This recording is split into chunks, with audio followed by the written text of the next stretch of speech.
Good afternoon, ladies and gentlemen, and welcome to a special edition of the Cloister of the Dice. Today, we have finished up the story of Sword World, so now we're going to sit down, have our nice little roundtable discussion, and share our thoughts after this last amazing campaign. Of course, I'm your MC behind the scenes. My name is John. Of course, we've also got our DM, Mildred the Monk, and our players, Lady K, Nephenor Frost, Slick Rick, and Xenatrix Zadare. Folks, how's everyone doing this afternoon? I am doing quite well. Technology!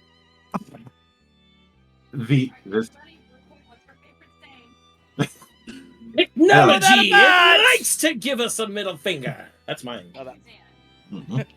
I already beat you to it, technically. So, even though I highly doubt it, I didn't know the tech issue that happened a couple days ago went to OBS.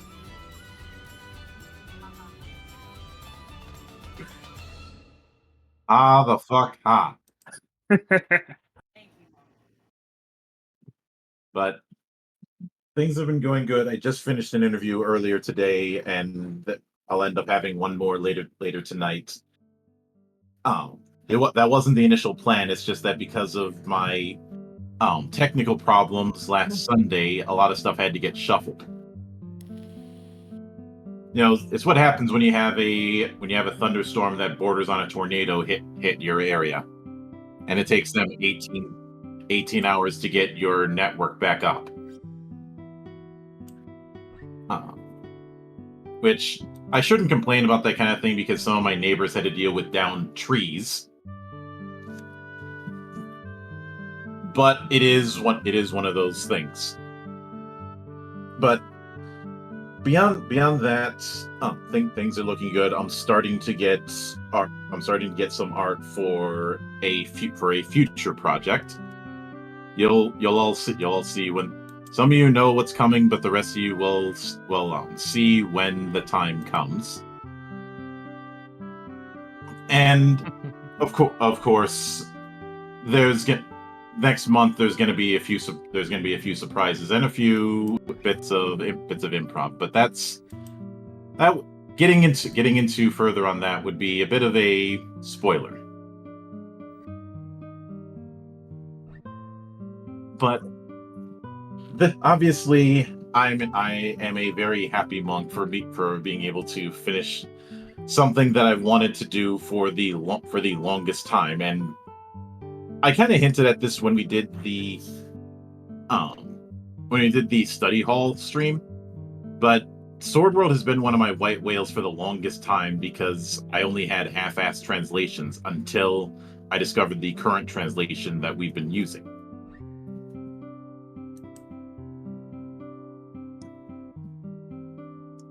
Especially since, well, the Japanese tabletop scene is a fascinating beast.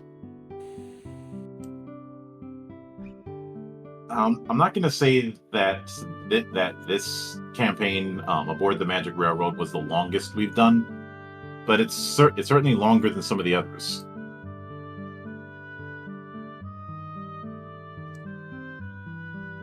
And yeah. I think the record holder for longest one is still going to be The Enemy Within. Yeah. But of course, it was also lengthened due to scheduling issues, technology issues, and the fact that we have that once every few weeks, that last week of the month rule. Mm-hmm. Yeah. Which I'm not complaining about. Those are good problems to have. I do want to make that clear. But it is something to be mindful of. Now, obviously, I'd say for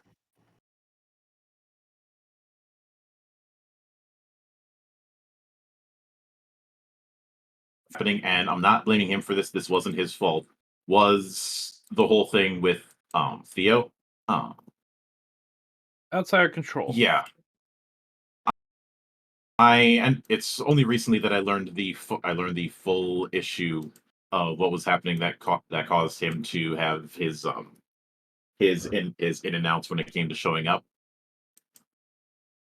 So I'm not going to give him too much shit about it. He has enough on his plate as is. Yeah. Um, I will say that I think the first thing to note when it comes to this campaign that was something I haven't done in the past that I may revisit for the next one if I can figure out how is the study hall. And part of the reason I wanted to do that, and there were a couple of videos that came out recently that I wish I had at the time because they would have been very invaluable, is I wanted to make clear that the world that Sword World takes place in, Raxia, is not one that is exactly what people would think of when it comes to high fantasy. Um, it could be argued that the world is a post apocalypse, but that's another story entirely. I mean, if I had to make an argument, it would be that the world is basically along the same lines of Numenera, with multiple apocalypses building upon each other. Yes, not as many.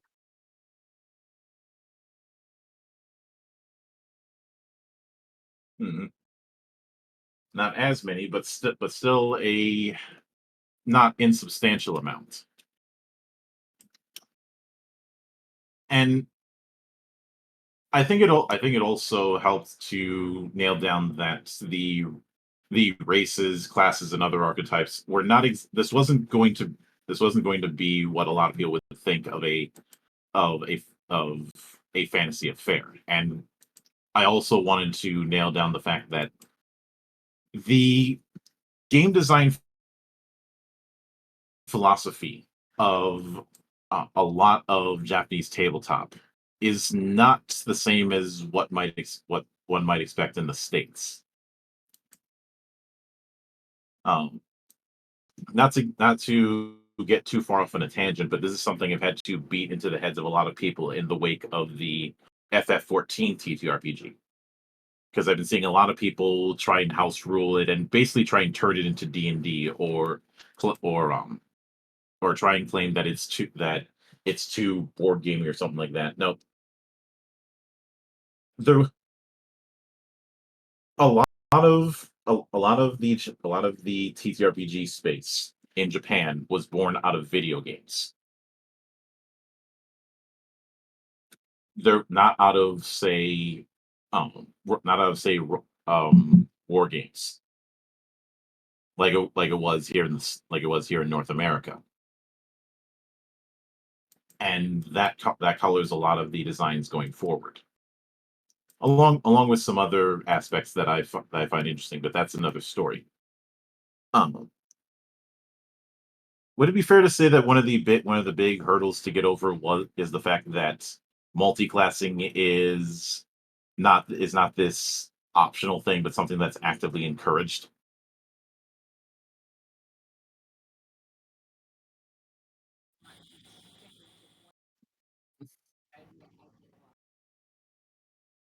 Hmm.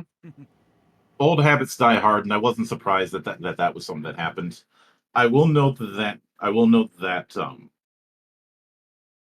it is unfortunate that the battle dancer wasn't on the sheet that we were using, because that would have been an option if that was um, Mm.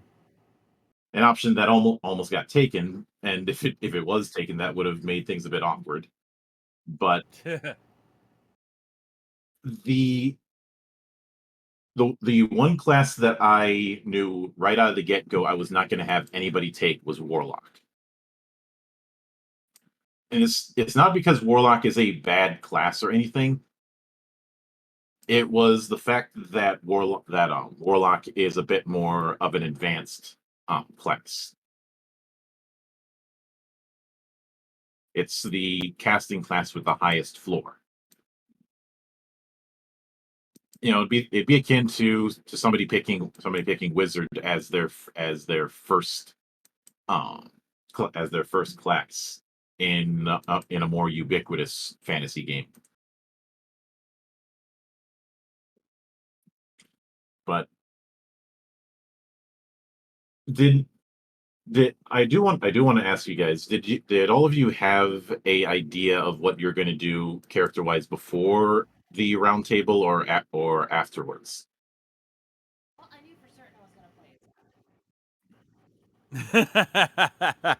I think we all knew that. Like, I kind of had an idea, but at the same time, I decided going in. I was like, okay, I have basic idea, basic way I want the character to run, and then from there, I would just let it come naturally to me as we play. Yeah, I think that was kind of my thing too. Is like I had a general idea of what my character was going to be like, but then as we got to play, I started realizing like, okay, what spells are going to be more my style? Which ones are going to play well with what I'm going for? You know, you notice there were a lot of spells. Like there was a ton of spells I never used once because it just did not fit with what I was going for. But there were a lot of spells I just kept coming back to because they just fit with what the kind of character I was making and how I would have fought. Mm-hmm. Mm-hmm. And go ahead. Admittedly, this was one case where I had to do house ruling a bit more aggressively than I usually do. Just because there were certain aspects of the game's design that I wanted to better fit into how we do things. Plus, as I've made clear in the past, I never play rules as written, ever. I never run rules as written because it's an adaptive situation. Mm. The background roles that I did, that was my attempt to try and help foster a stronger idea, also to add a bit of chaos.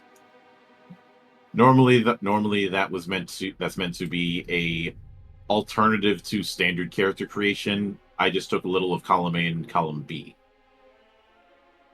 Little bit of column A, little bit of column B, a little bit of random fuck you. But no, when I went into Sword World, I had a clear character design that I then had to change on the fly. Mm-hmm. With that, were there any concepts that you guys had early on that ended up, as far as your characterization, that you ended up dropping because it didn't fit the world anymore? For me with Gar, it was like I was going to make him be more, much more like a quote unquote stereotypical like gearhead Yankee punk, which was how he was looking beforehand. But as we're going, and let's be honest, we weren't really doing with much in terms of like, I would say, stuff that would benefit me being like my character, have him be a gearhead. I just decided to work on, I would guess, be a bit of the comedy. So Yeah, you and Kay ended up becoming the comedy duo. Yeah. I kid you not, I think it was like the second or third session. I literally messaged Lady K and just said, "So, want to help me with my grog?" And almost immediately she knew where I was going with this one. That's where our dynamic came from. Yeah, I definitely got a bit of that. And then there was also me and Zan with that kind of pseudo flirtatious thing going on the whole time. Mhm. Arya just likes you as long as she can use you for more power. True, but like we never really went far with it, which I think is actually a good thing in the end because of that. But just the fact that you and I just kept messing with each other back and forth, and everyone else was picking on us for it. Now I'm sad, John. You don't want to flirt with me? like it was to the point I almost was. You guys were going at it so long. I almost Phrasing. Yeah, phrasing. No, the phrasing was perfect. Right. The phrasing was perfect. It's just I was about to message everyone else to say, should we have it where in universe there is a side bet going on when these two finally come out to the rest of the group that they are actually dating, like openly acknowledging it. No, that was never going to happen. Like Arya's married to her work.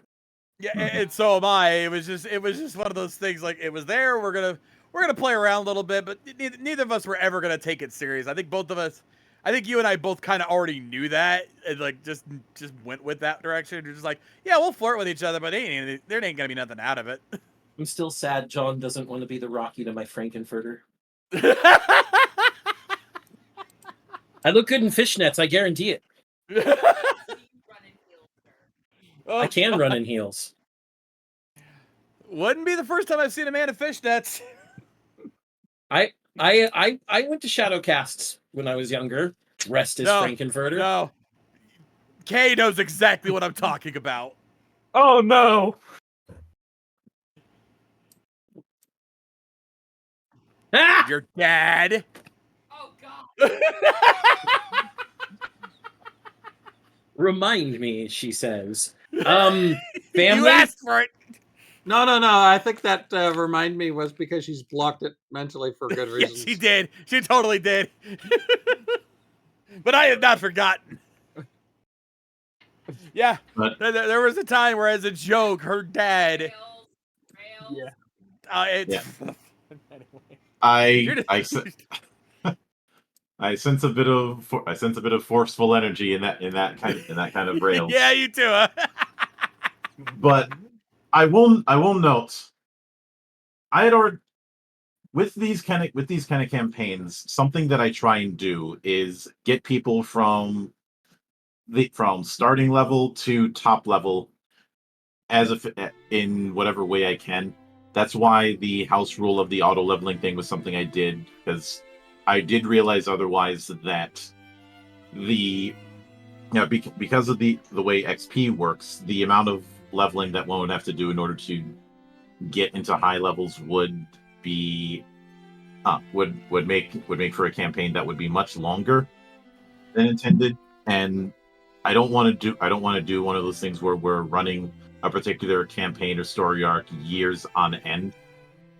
Yeah, Sword World, like, that system definitely seems to be designed for a long-term campaign, which is not our style. We like, a decent pace, a few months, fine, but like going that long just isn't our style. So that would have dragged things out way too much.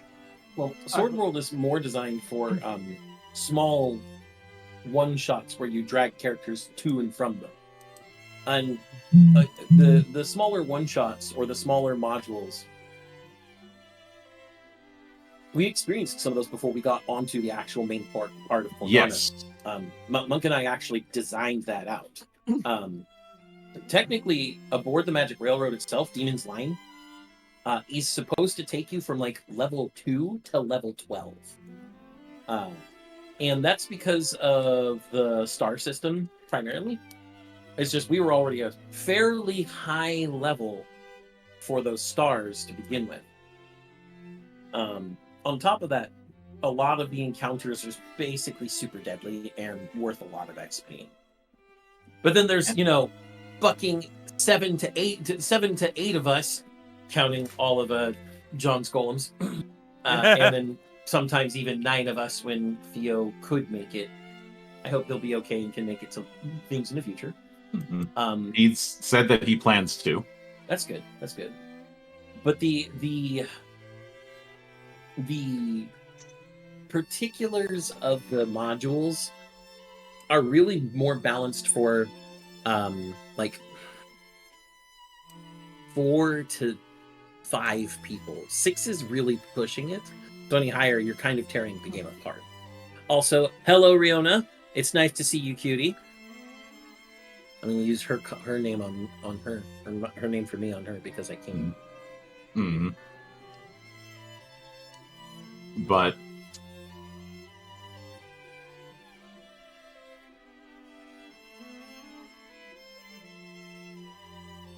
I won't. Even though this campaign was built for the simplified combat model, there's a part of me that feels that some builds very much are not designed for simple combat, especially Rider. Oh yeah, like Yeah. Well, I want to do a lot with Ryder, looking at it, but it's just after getting an idea of what simplified combat was all about. I think John saw this firsthand. Like once he got it, it was like okay. We basically took it for, I think it was initiative or so. Otherwise, there was really no point for it. Yeah. It really did become useless by the end of the campaign. We hardly ever used it for any. Like, I had that mana bite. I never got to Yeah, fucking that's like use it. one of the goals with Gar was okay at the beginning. He said he sold his bike, so he was trying to get. That was one of the goals I wanted to do. I finally got it. I couldn't really use it in context of the story that much. Hell, I had access to one and I never even used it. I did try and integrate its use narratively, but yeah, that was a bit of an issue. Rider was for monster knowledge. Tactician and scout were for instrument. Okay. Yeah, and the other thing with that pacing issue is, like, say, Geomancer and the way it develops its key very, very much leans towards lengthy combats. And we were developing too quickly for combat to remain motivated. Mm-hmm. Some of that is certainly my fault with the way things were set up. Some of that is your fault with giving us fucking every bit of equipment under the sun. Well, not to mention how OP we were by the end. Like, let's face it, the last third of the sessions, it was literally just John, Zan, and Neff one-shotting everything. That was just because they had all the area spells and were getting high rolls. I admit, the few times I got it, I didn't have any area clears. I was like a one-on-one guy, and I barely was able to do much before. Next thing you know, oh look, here comes John with the nuke. Yeah, that. I look at that as a consequence of the way area spells work in simplified combat. Which is why he had to change it near the end. Because in simplified combat, and I went back and read the rules multiple times. If something is an area, because you're not in standard combat where range matters, if it hits an area, it just hits everything in that area straight up. Whether it's a line, whether it's a sphere, whether it's any sort of area spell, if it says area 1, it envelops that entire area in simplified combat, which is a pain in the dick. And I will note as far as the equipment issue, there's again, this is one of those things I will take responsibility for, because one of the house rules that I had was that at certain adventure levels you would get access to certain tiers of weapons.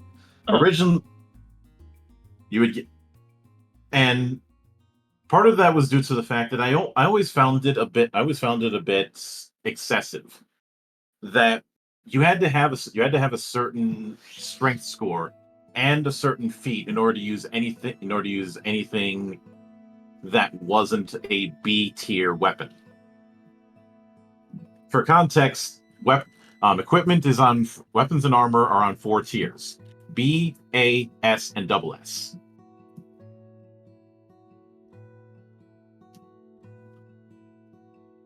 And in addition to that, you had to have a requisite amount of strength. Well, the real issue I always had with this particular feat system concerning weapons and the proficiency feats themselves, they're not automatic. They are feats you have to choose, and if you have to choose them, that's one of your combat feats that you take every other adventure level, filled. Which feels kind of like pay not to suck. And because of you'll recall that I've ranted in the past about the restrictive amount of feats that are in the world's most litigious role-playing game. Mm-hmm. The reason I get on that is because, first off, feats as an alternative to ASI is cringe as it is. But there's also the problem of feats it basically means you are going to have no more than 4 opportunities to personalize your character. And unless you make the feats absurdly powerful, when you finally get that stuff in, it's going to feel underwhelming for the value. There's been, to use an analogy, there's plenty of times where somebody in sports where somebody pays way too much for a top player and doesn't have still ends up failing because they don't have a support structure around it. I could bring up Herschel Walker, but that's a sore spot in Minnesota. But you get my point. You can overpay for something like that and still lose out, or have cases where the cost is not worth it. Which is why things like HP increases for using feats, or initiative increases using feats, always feel a little bit subpar. They're underwhelming. Its number go up, and it's something that should be happening as you grow naturally. Yeah. And I think I do recall that when it came to the spell use, I have to wonder if I inadvertently created a bit of a problem because of the fact that I had MP full recharge between combats. I think this would have been a tightrope walk, because if we didn't have ways to recharge our MP, we would have probably run out pretty quickly, and then we would have been stuck with like players not being able to do anything. Versus what we ended up doing is we just had a whole bunch of top tier guys nuking everything before anyone else could get a chance. Yeah, I would say, like, after a certain, this is the way I look at it, is like, after like a certain point, like after the first few times where we had the heavy hitter trio like bombard everything, maybe put a limit to how much they would get back. Like, maybe not like a full restore, but like half of what they lost would have gone back. I do note that if I do this again and somebody picks Fairy Tamer, one of the things I'm definitely not going to do is have it that they can't use fairy magic if they use Summon Fairy.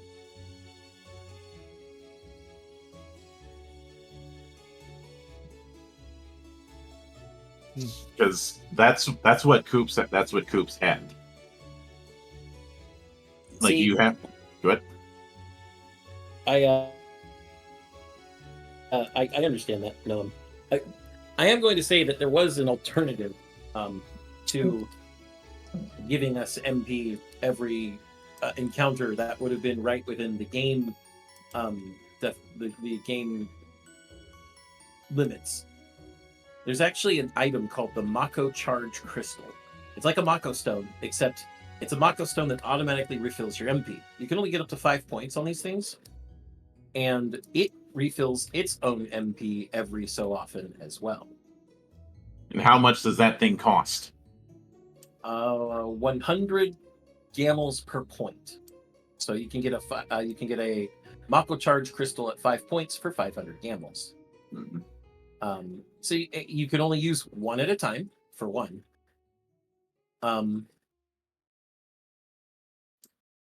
It says it automatically fills itself to maximum MP after a day has passed. And that is that wouldn't have been a big issue. It'd be just like using Mako stones in lieu of your MP, except these stones aren't permanently lost.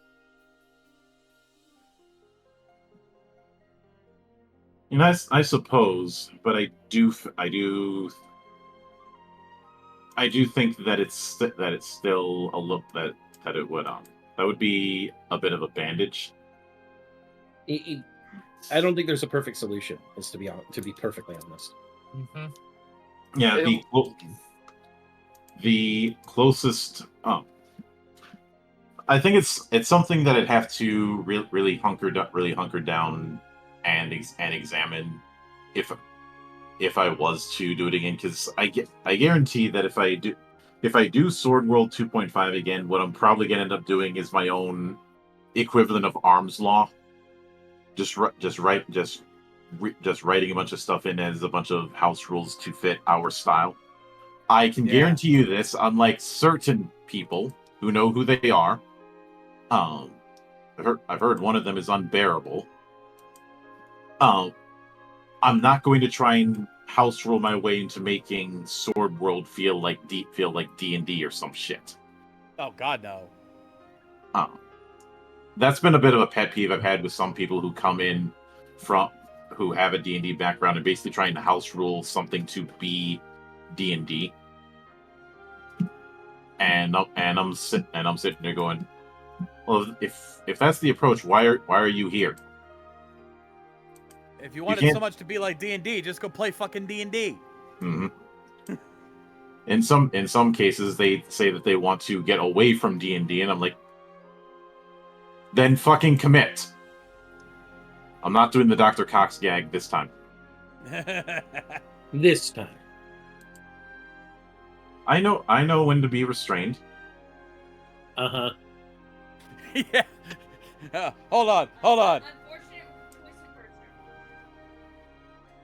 Yeah. I gotta press this button. I know for that one. Yeah. Also, I see what Riona posted, and I'm groaning internally.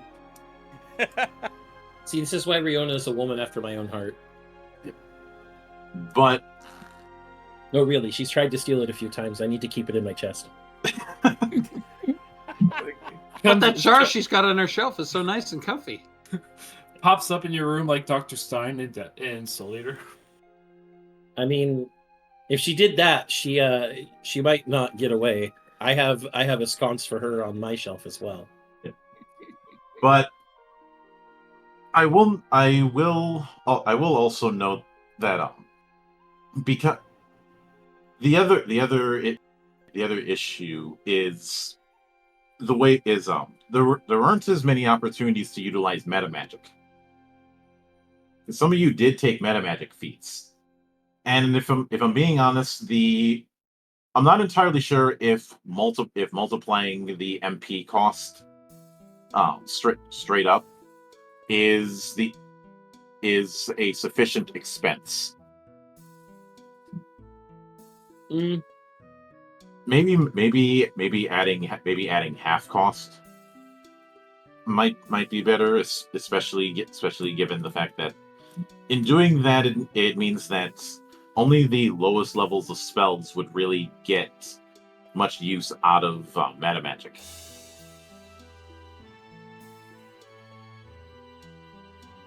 Yeah, because there's probably a few times I could have used, I had metamagic targets, which would allow me to multicast against multiple targets. I probably should have used that more. Mm-hmm. And yes, there's also that little builds thing that I put up, because even though there was the wiki, that wiki was a little bit incomplete when I started and got better as we went on. That being said, the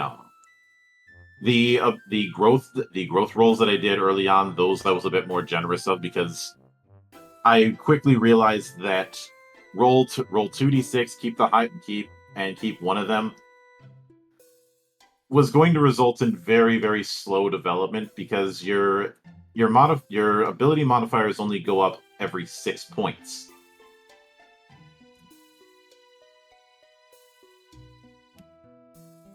So that's the reason I did that. The point is that there's a certain development pace that Sword World has, that it's very very fixated towards, but there aren't much in the way of flexible options if you want to advance more quickly or more slowly. If a 3.0 happens, it happens for the 30th anniversary. I do hope that's something that's addressed.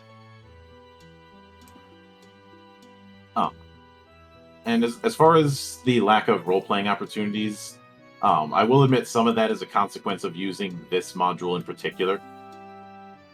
There's not a whole lot of fleshing out of the different areas within the Demon's Line module. Mm-hmm. Yep.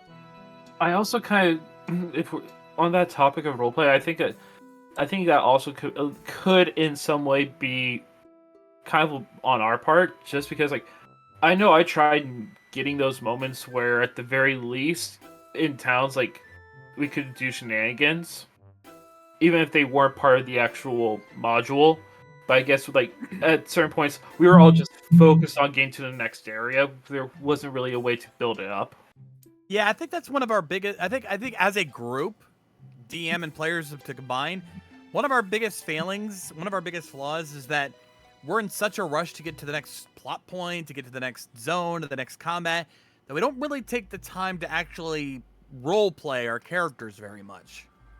Like I think I tried doing it a couple times. Like I had like for Garu, he had the bucket.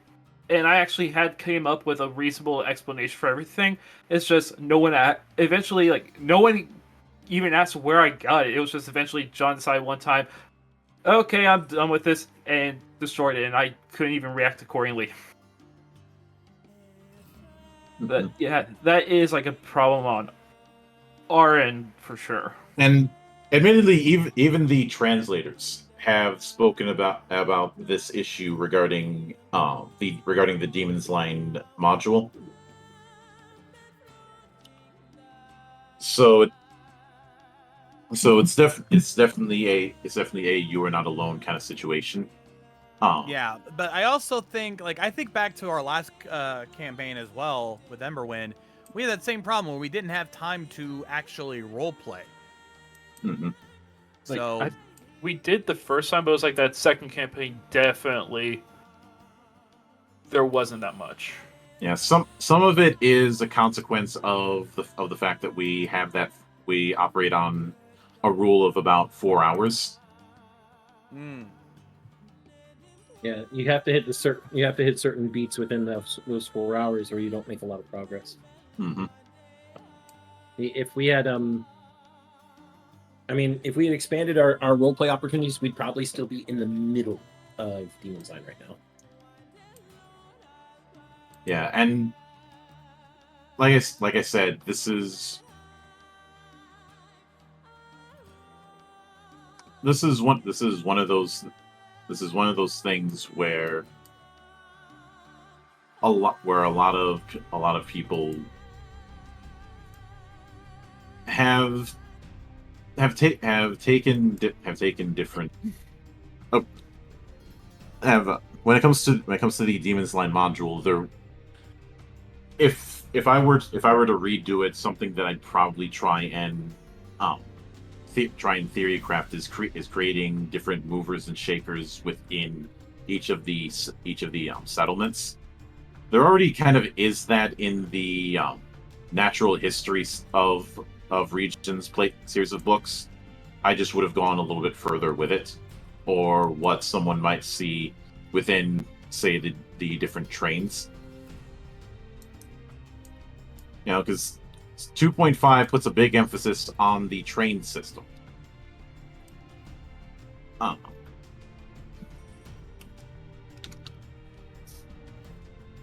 And I think it's something that I would have liked to go a little bit further into,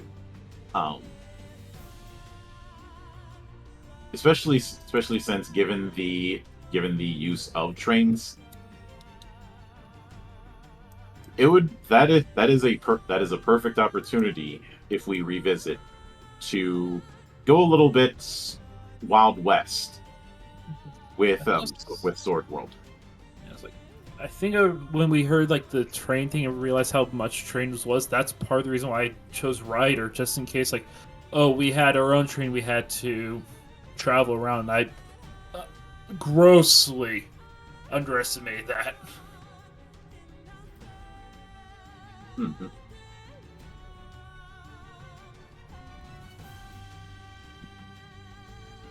But now I will admit one of the things that came in late that I probably would have better integrated if I could was the school system.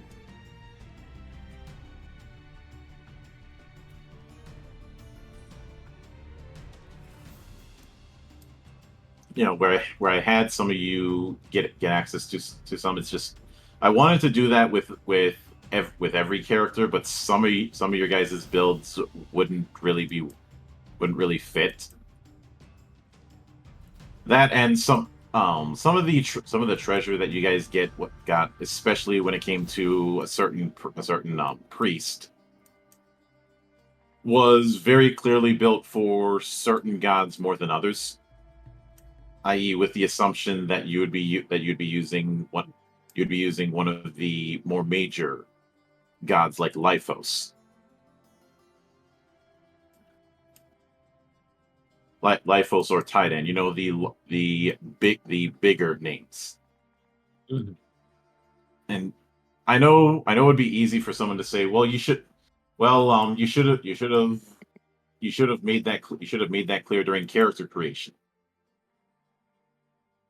I mean, maybe, but that runs counter to how I do things.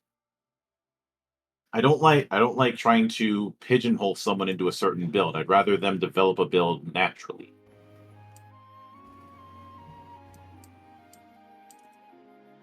Basically, if you try to force someone into a build that they really don't want to play, they're not going to have fun with it. But if you let us build one our own, we're going to be a lot more inclined to be engaged with it and bring out the best of it. Mm-hmm. That said, I did enjoy how character creation worked out for us. Uh, and I think that the video going over the different classes certainly helped make the job easier.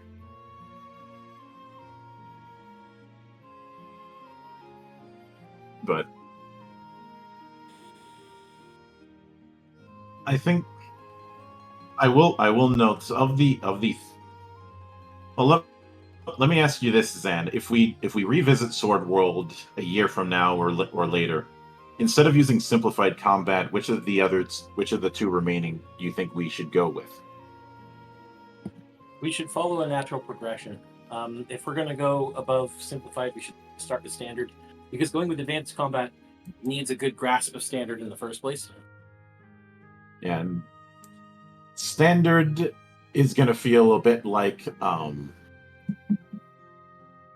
they said in that video that it's going to be akin to a fighting game. I would argue it's akin to early Tales Up.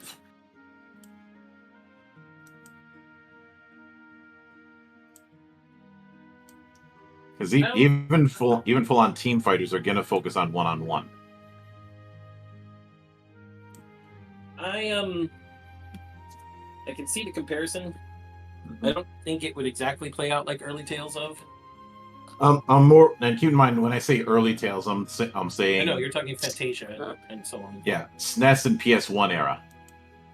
Yeah. Oh, I think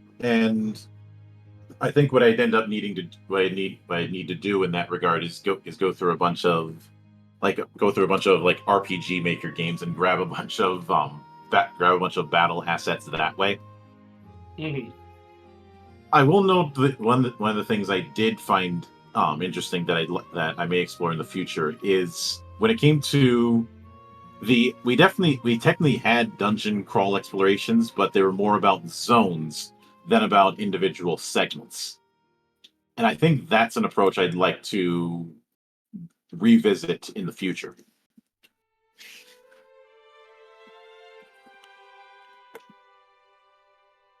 because you can have the experience of a dungeon crawl without having to do a bunch of 5-foot steps.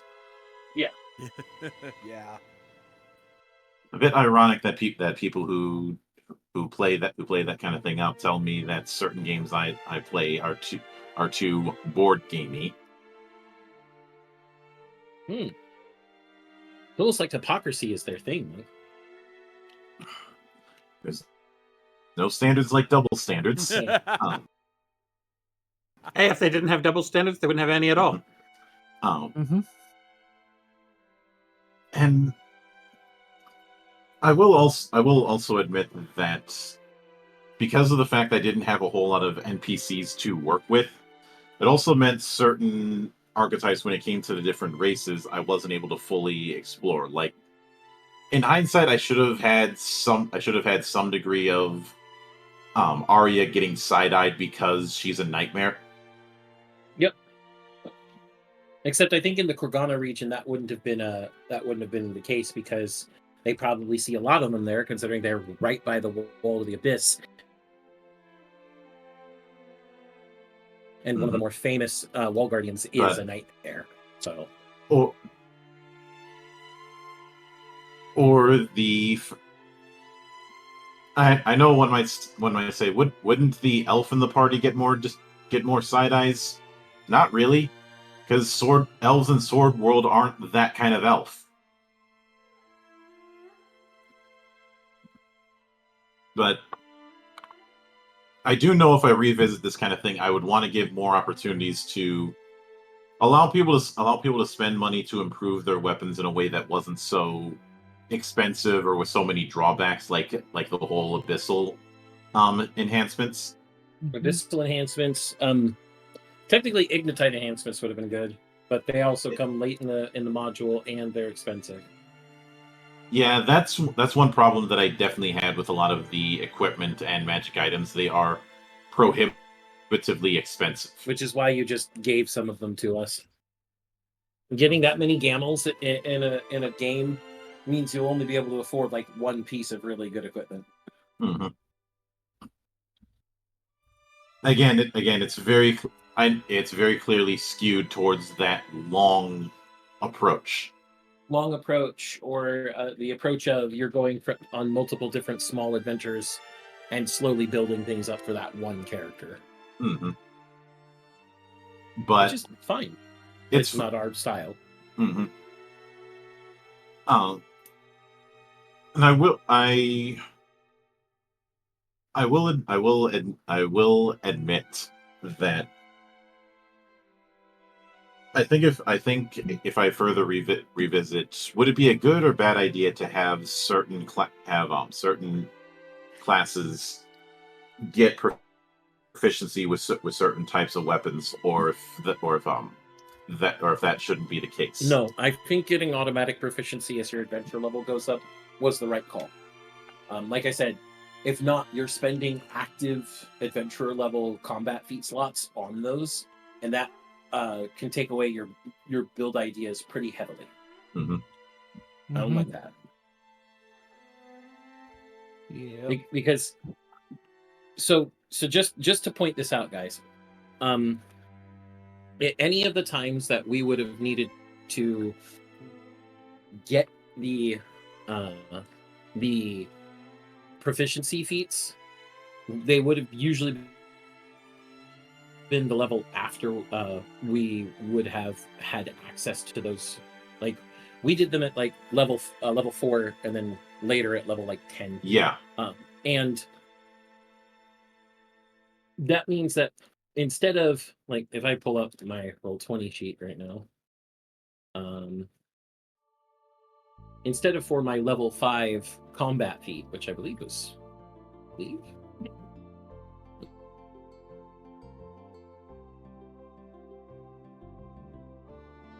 no, it was multi-action. Mm-hmm. You know, the thing that allowed me to cast a spell and do an attack at the same time. Instead of multi-action, I would have had to take weapon proficiency A. And that doesn't even account for armor proficiency A, which is a separate feat. And in some cases, depending on the class, you can't even just choose weapon proficiency A for all. You have to choose weapon proficiency A and a specific weapon type, meaning you have to commit to a weapon type. Easier for Garu, who can only use grappler weapons, so wrestling would be the only thing he'd need to take. Yeah.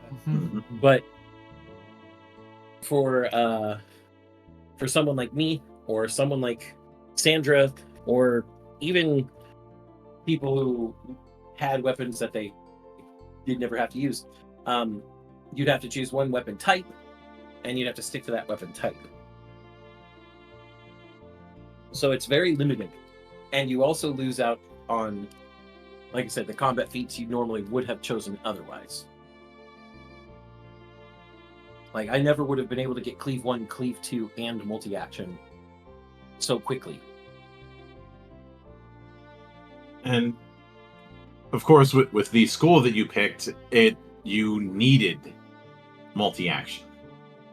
Well, the school that you picked.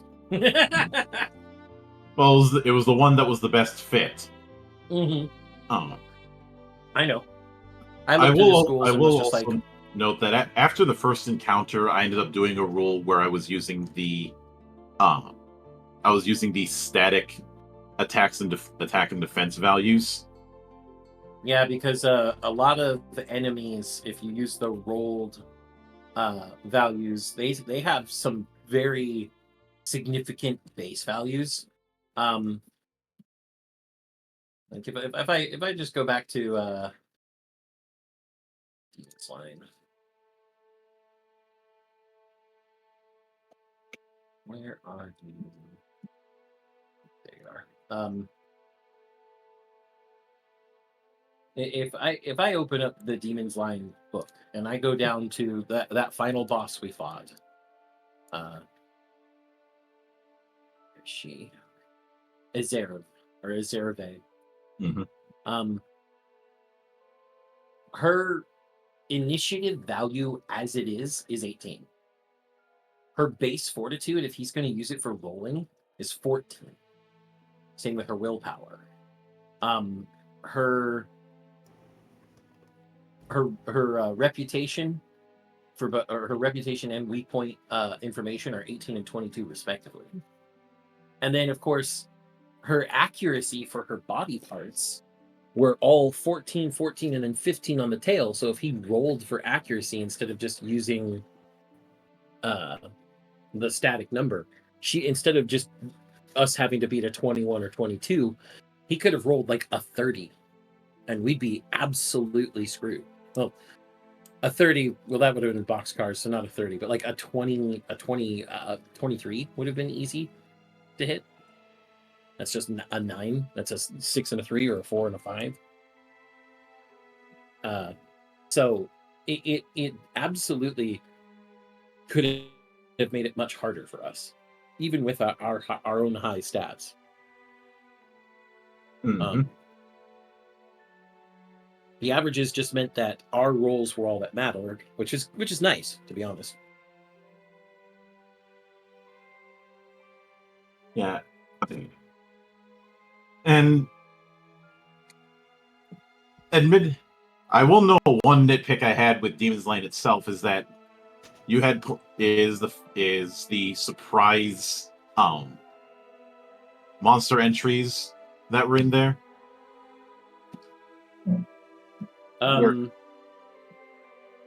In the way things were written, and I do think there was a bunch of the random encounters during event tables that I didn't use because in some cases I was too lazy to set up yet another encounter party.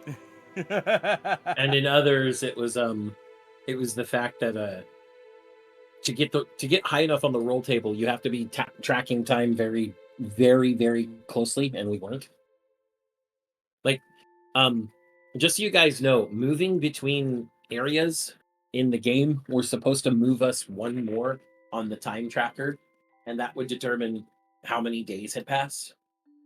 Because we would move through the areas, and it'd be like morning to midday, midday to evening, evening to night, and then we'd have to set camp and wake up again. And And at that point, we also didn't choose a purpose of Demon's Line. Technically, we're supposed to choose an objective, either randomly or not. Mm-hmm. And once the game hits the 71 to 77 day timer, that's when the whole Oxilda demon extermination operation occurs. One of the goals, if you're taking that goal, if you're not there at that time, you have to pay a 20,000 gamble penalty. And then if you're on any other goals and you're not there at that time, Oxilda falls, and there's actually a scenario for it. Yeah, the other thing was the way a lot of the boxes were arranged wasn't exactly the most convenient for me. Mm-hmm. Especially when it came to certain quests. I would have liked to have had the fellows set up in advance. The thing that made that tricky is, one, the choice of relics that you get can determine the action table for the fellows, and two, the fact that the strength of those effects is based on the average adventurer level. So because of the fact that I couldn't account for that in advance, because I didn't know, because when I was setting things up, I didn't quite know what level you guys were going to be at by the time we got to the Demon's Line part of the campaign.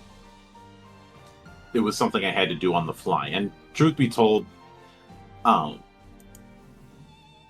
think if I redo this, I would like to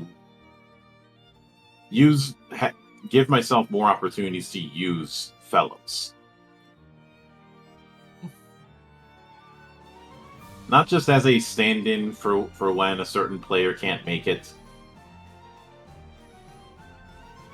I think the issue there is going to be that, at least with our group, is we commonly would finish combat before a single round could end, and fellows always act at the end of the player round.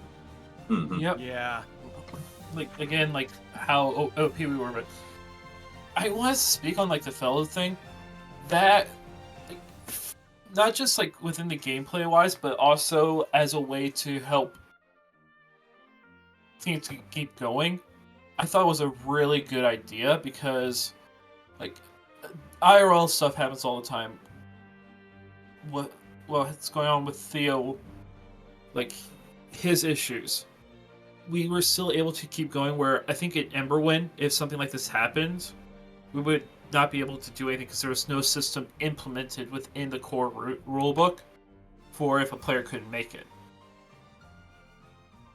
So I think that was like a really good thing about Sword World that I liked. Mm-hmm. Yeah, I could see it, and don't get me wrong. I do want to revisit Sword World in the future. Something I'm working on as a side thing is to create a unified index using Scrivener, which I cannot understate how useful Scrivener has been for me throughout GMing since Kay had introduced me to it years ago. For the record, Scrivener is the program that I used for my novel. Mm-hmm. And it is meant for novel writing, but I've been using it to create these unified indexes. I was actually looking at that one or Obsidian. I haven't tried out Obsidian, so I can't comment on how well Obsidian works. That one's more of like connecting. The best way I've heard described is, you know how the whole conspiracy theorist thing where they're different points that they're connecting and all that? That's what it's better for. It's better for outlining that. Yeah, exactly. Mm-hmm. He's talking about the hint board. Yeah. Which I can certainly see that. I think regarding that Scrivener might be better for my use. For anyone else's uses, that's another matter entirely. Your mileage may vary. Mhm. That being said, I do have some ideas on what I might want to revisit. I spent some time reading through the Dragon Raid compilation. I think that'd be an interesting thing. Plus, it would be the biggest case of pandering because I'd be pandering to at least 3 people in this call. Including yourself. Yes. Especially since a big thing about that module is becoming a Dragon Knight. Wait, they become dragoons? Yes, Yeah. and I'm kind of disappointed that Doki has never addressed any of her dragoons as a dragoon. I don't think she's trying to evoke any one type of dragoon number, so be that as it may. Do all of them at once. Heh. You know, Crazy. have one in dragoon armor riding a horse that's riding a dragon out of Panzer Dragoon. Yo, I heard you like dragoons, so I could put a dragoon on your dragoon while he dragoons. It's, yo, I heard you like jumping, so I put a dragoon on your dragoon so he can jump while he jumps. You exhibit me in savage. Anyway, Look, is that any less stupid than some of the things she gets up to? Monk. Point the monk. Monk. I don't think any of us needs to answer that question. I turned myself into a crow. Funniest shit I've ever seen. She's a tomato that turns herself into a bounty hunter. It's the funniest shit I've ever seen.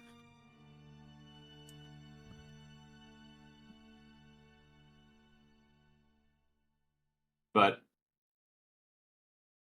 with that in mind,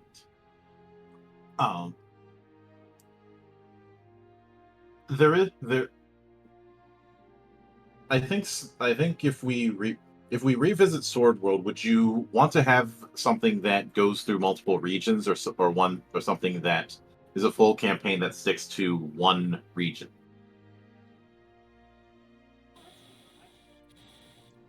It depends on the module, to be honest, Mm-hmm. or what information we're going to be using.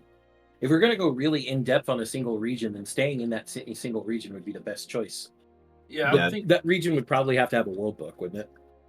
Yep. Fortunately, there's multiple ones that do. The most recent one being the natural history of Burlite. You know, that region we were in for all of 2 sessions. Mm-hmm. It would that would mean that there would be some degree of study material, so that because one of the big things that's important when it comes to fostering proper roleplay is making sure that the characters are able to integrate themselves within the setting, and that does mean having some degree of setting knowledge. You must know the things to do the things.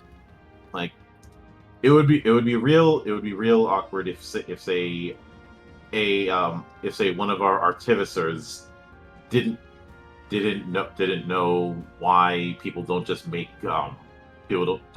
auto fires, or something to that extent regarding the way guns work in this setting.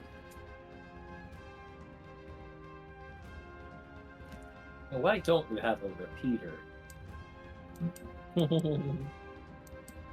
I mean, we did eventually, but that was a very specific equipment. An extremely specific equipment attributed to a single wall guardian of the abyss. Mm-hmm.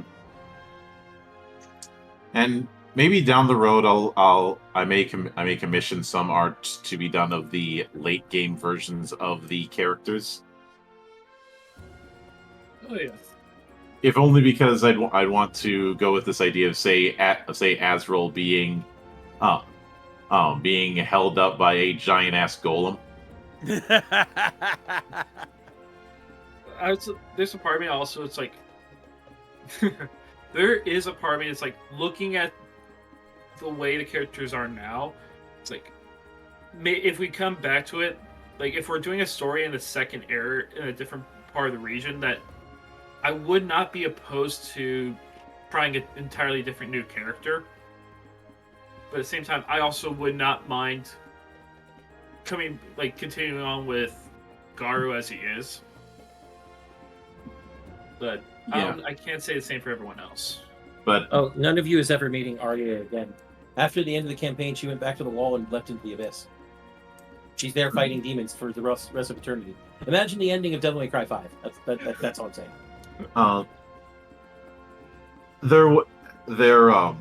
Although there is one way I could integrate her in that kind of situation. Demons invading, not because of conquest or anything like that, but running away from something. Yeah, she'd be the first nightmare to live past 200 years. If it sounds like I'd be turning Arya into the demon's version of the Doomslayer, yes. I mean, she It would is, work. so... Rip and tear until it is done. The next time we see Arya, she has like so many like spoils of war on her.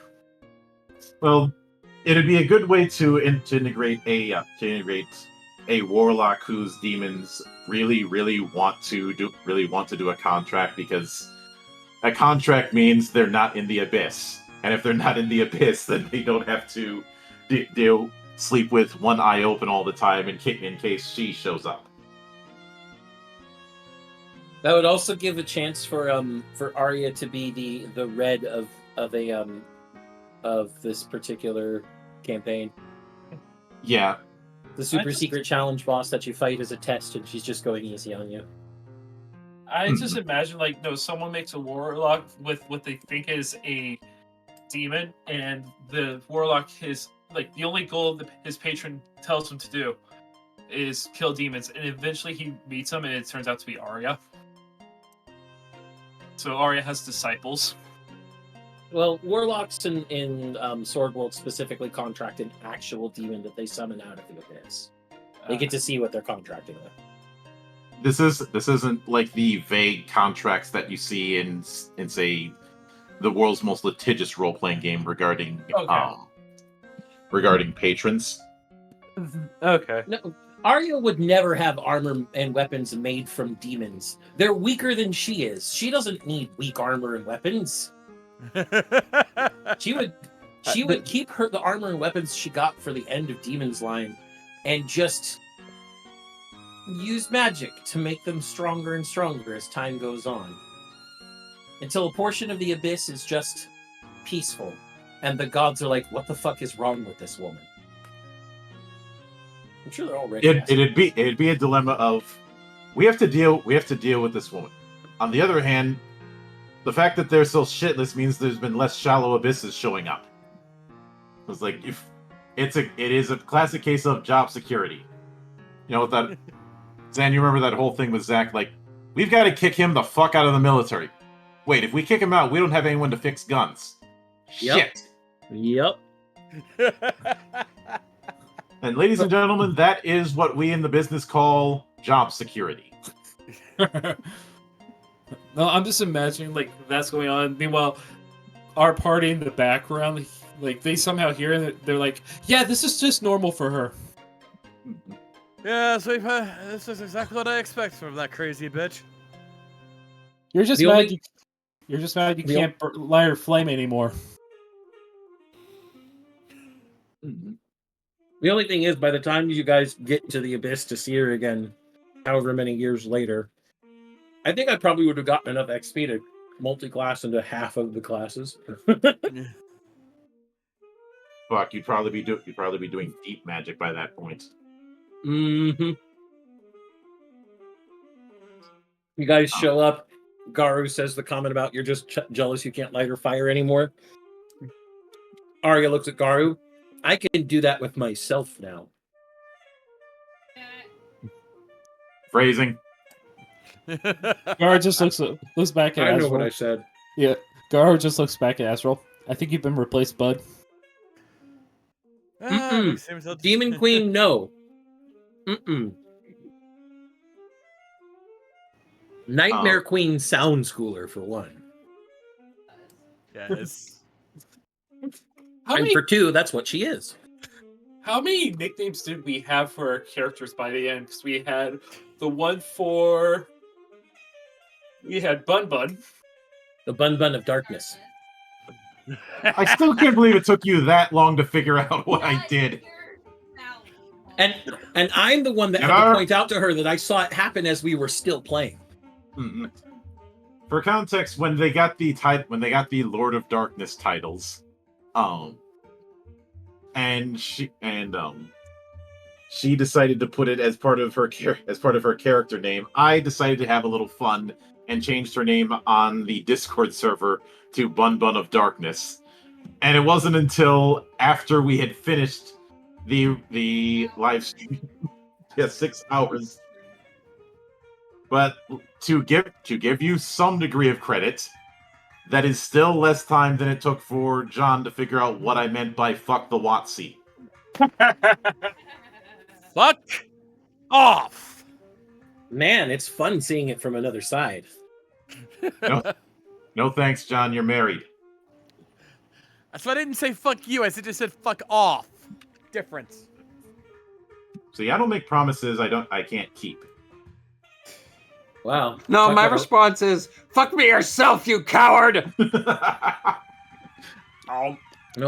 Monk not making promises he can't keep? Wow, he must be a race trader.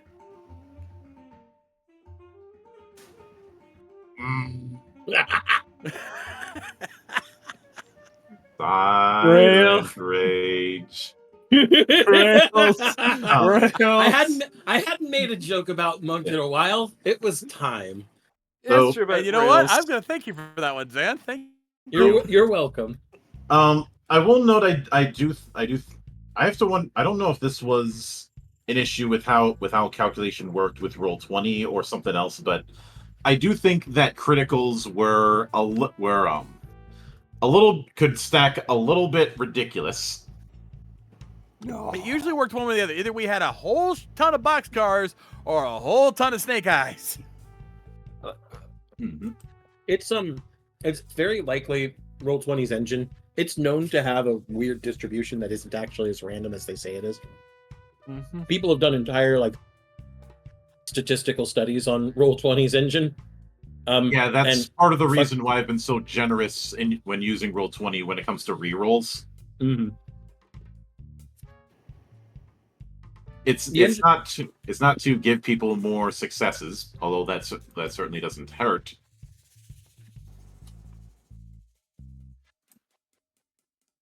The way I've seen Roll20 a lot is it can get stuck in a rut for a person, and they have to refresh so that the client side requests are randomized again. Mm-hmm. Also, I will admit, I'm pretty sure if someone looked at the Spotify playlist that we had set up, they would look at it and go, "This is way too random." I mean, we have stuff from Gungrave, from Last Exile, from Dot Hack, from Blade and Soul, just all over the place. It's the Gestalt of Raxia though, so that was part of the thing I was trying to go for. Some of it was pandering to myself, like having a bunch of tracks from X and Last Exile. From X and Last Exile. From X. You cunt. But I also one of the things I wanted to do was it would be very tempting to just use a bunch of Final Fantasy tracks and just throw it in this. I wanted to limit that because that would have been honestly too easy. I could have just used like the entire track, the entire OST collection um from FF14. Well, you could also have gone too far the other way and used only songs from Last Exile and Lodos War. There have been some people who have put up full soundtracks for Lodos War, but they're not on Spotify. And Yeah. that was the other thing. There were certain I wanted to use some tracks from say Ni no Kuni, but they're not on Spotify. And I distinctly remember ranting at Kate. Let me double check that because I'm pretty positive I've got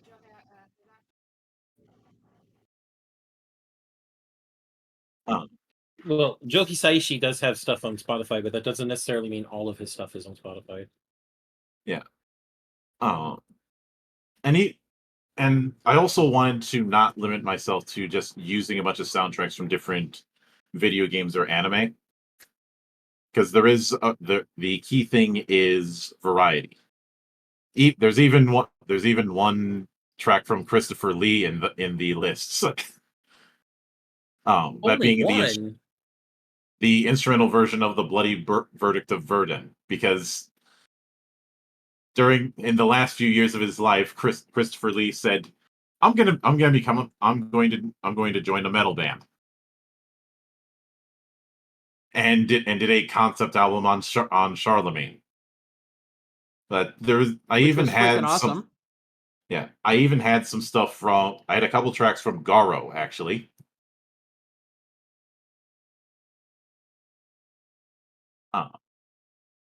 Along with some, and yeah, as far as using Time Scar as the opening, look, I've made it clear. I love and appreciate Chrono Cross in this house, and I'm sick of people throwing it under the bus just to further prop up Chrono Trigger.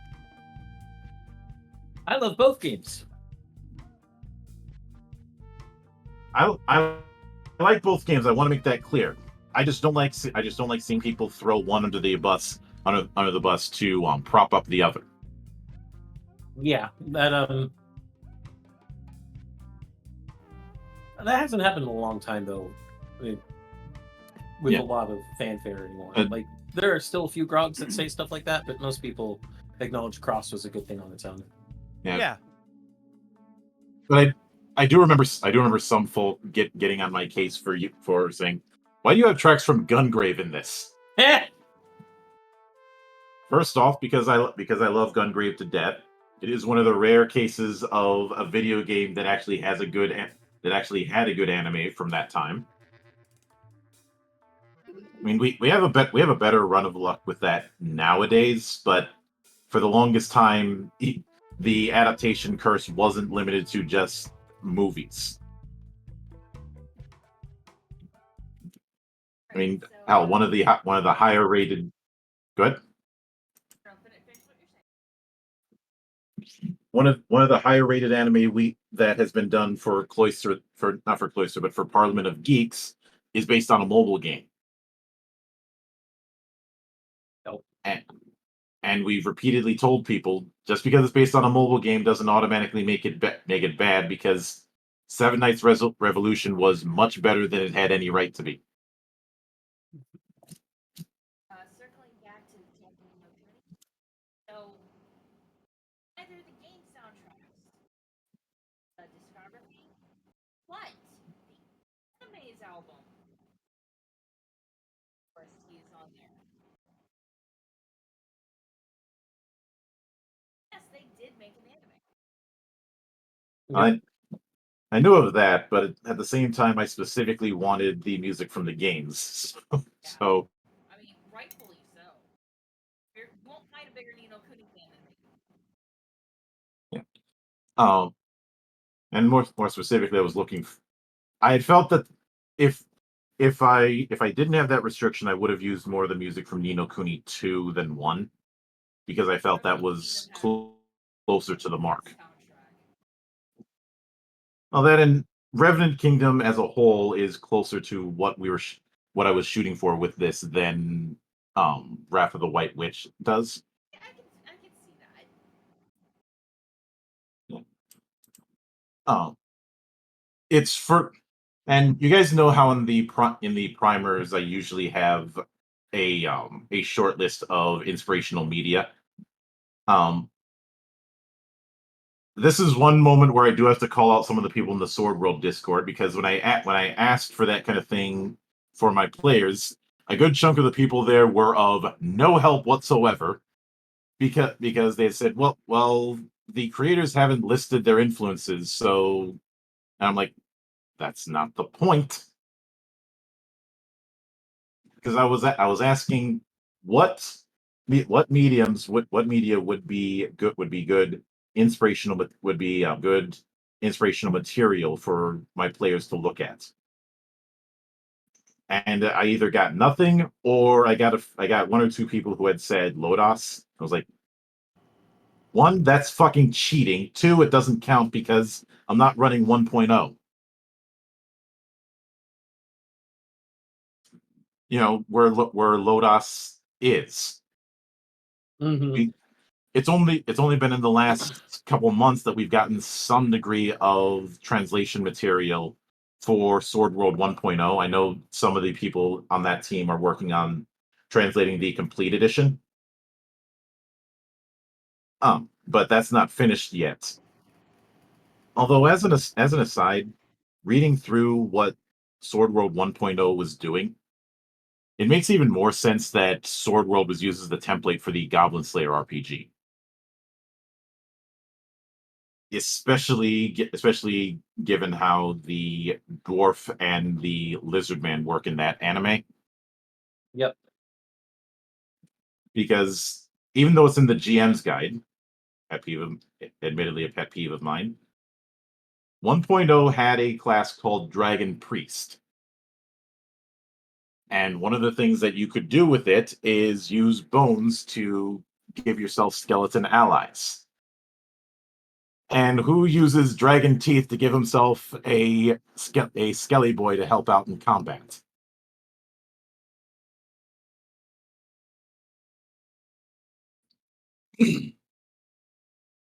Also, there was the whole thing of the dwarf telling the gnomes to get to work before using his magic. If that's not fairy magic or shamanism as it was known in 1.0, I don't know what is. After all, pop quiz? What are gnomes? They're an Troublesome earth little spirit, shits. Mhm. especially in the context of Japanese inspired folklore or Japanese inspired Western fantasy folklore. Gnomes are very, very, very much inspired by some of the Norse tree spirits that look like little garden gnomes. Mhm. In Japan, they're earth spirits. Yeah. At least in that type of fantasy. Mm-hmm. And if you need another example of that kind of thing, look at the use of gnomes in the Mana series. That was exactly what I was going to go for. But of course, the Undine and the Salamander and the Sylph are also all there for the 4 Hellenistic elements. Mm-hmm.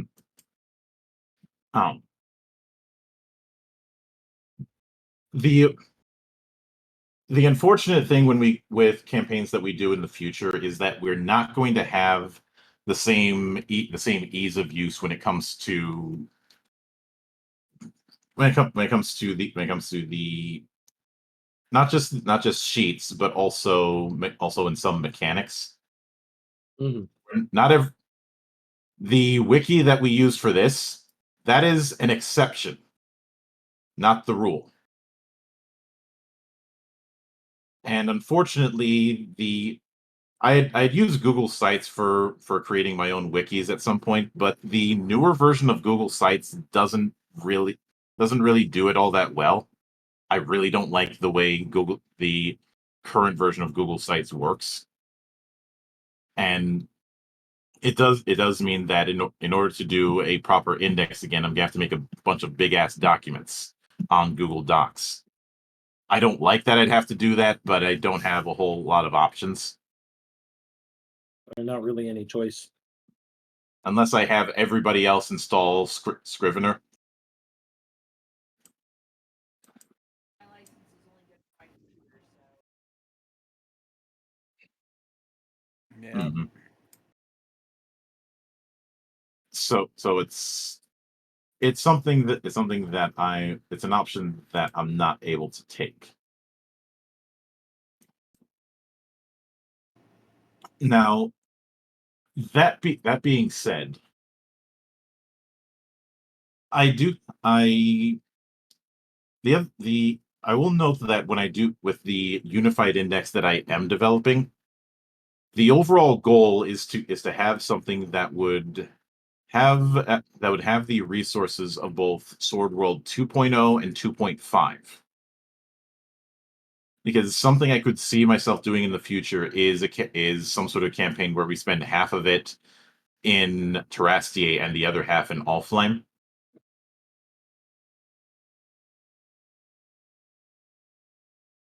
Uh, especially especially since the two of them are meant to be compatible with each other. I just would want to take it one step further. Um, I can say one thing I'm not going to do, as tempting as it is, and I know that there's at least one apologist for this kind of thing in the translation team. I'm not running a barbarous campaign anytime soon. He doesn't want us playing. They're called weaklings, but they're still very strong. They're essentially quote unquote weak versions of barbers that are player character races that you can take. Um, Well, I'm thinking he's trying to keep us all from picking Minotaur weaklings. um, it has more to do with the fact that it's for the same reason I've never really enjoyed the all villains kind of campaigns. Everybody talks about how they want to run an evil campaign, but nobody ever really does it. Well, to say nobody does it, that's not entirely fair, but not many people do it.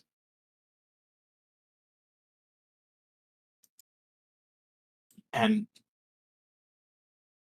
I do think that when it comes to improving equipment, that's something I'd want to take a closer look at. I might even house rule some alternate versions. I do know that one of the things I would do is have it that, and this admittedly is taking a bit of notes from the FF Legend project. Gamma would be used to purchase mundane equipment. Reputation would be used to get magic items and the like. Uh, I could I see would that. just have it separated between total reputation, which is what's used to determine how high among the ranks you get with the Adventurers Guild, and reputation that you're using as an alternate currency. I think in doing that, that would be a good way to work around the ridiculously high costs of not of equipment, Mhm. because, well, let's just to use a example. Let's consider the Hyperion. Hyperion, which is one of the better double S ranked swords, costs 57,000 gam.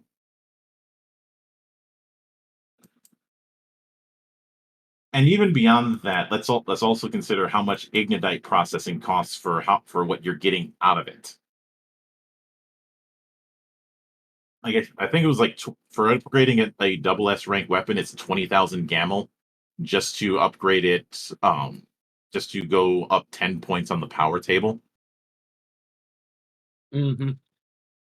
And doing like +1 as far as magic items go is still expensive. And the thing about the power table is, as much as I like it, you actually have to you would have to make a significant jump in order to get a decent sized change.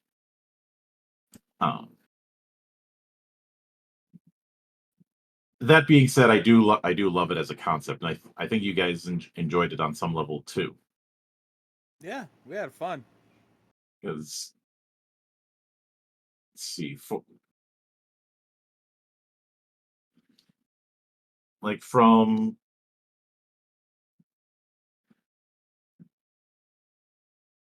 Fort, but I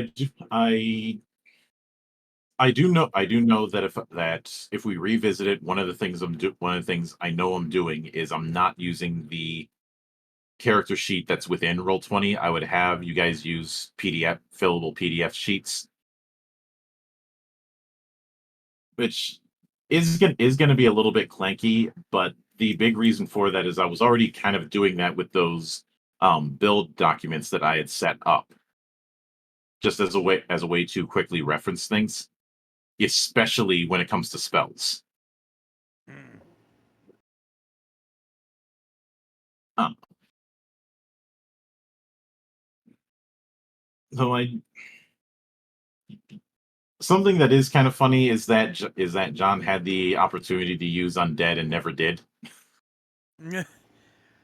I never felt the need. Which is understandable, especially since you can't really upgrade undead the way you can golems. Yeah. Honestly, I kind of actually think I should have kept the 2 birds instead of trying to upgrade to the stronger golems, because those things were more versatile. Mm-hmm. And they're That's technically what we can.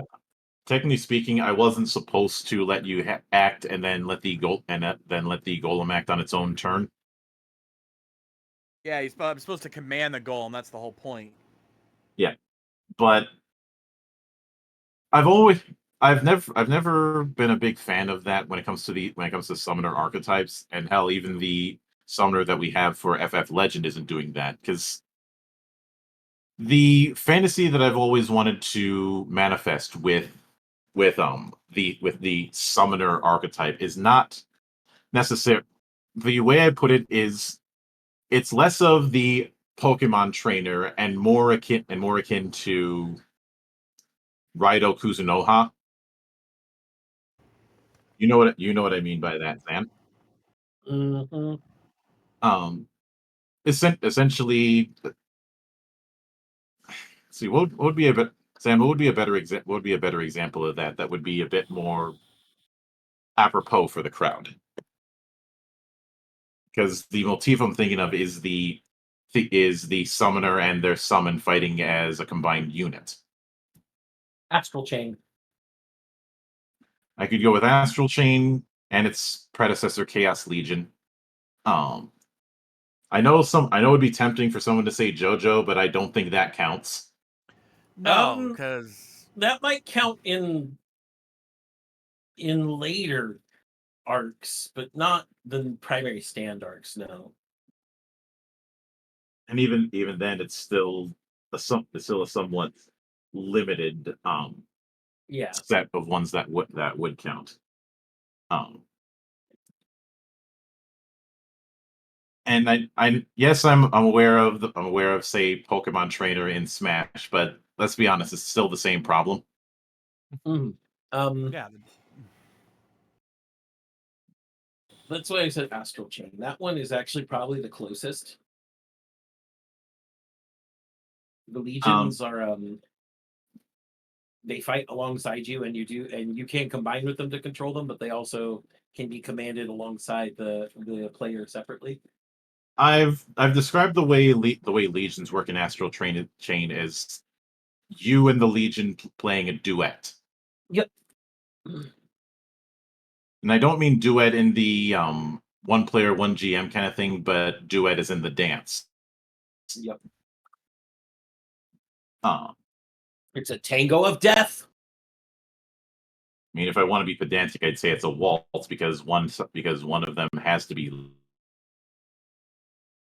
leading. but that's getting too far into the weeds.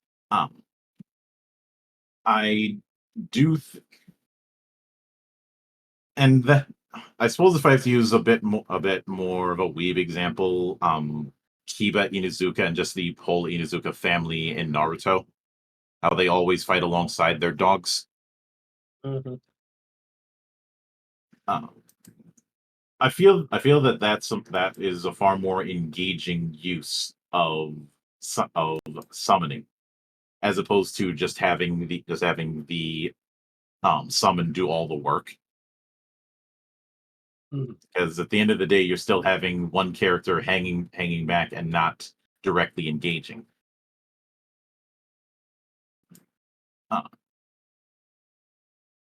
And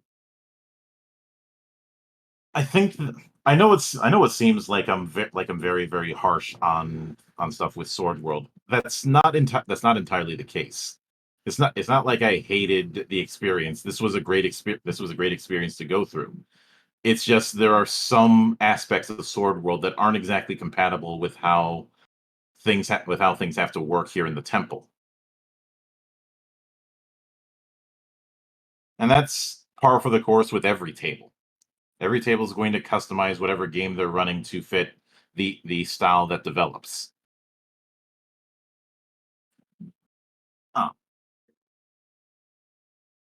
But I think it would be interesting if we when revisiting this, if someone does if someone dips into deep magic. Mm-hmm. Although if they pick both sorcerer and conjurer, they're getting it automatically. Yeah, we hinted at this during the study hall, but there is a wizard, but it's not a class. It's just a title you get if you take levels in the two easiest spellcasting systems, Mm-hmm. and that's how you get deep magic.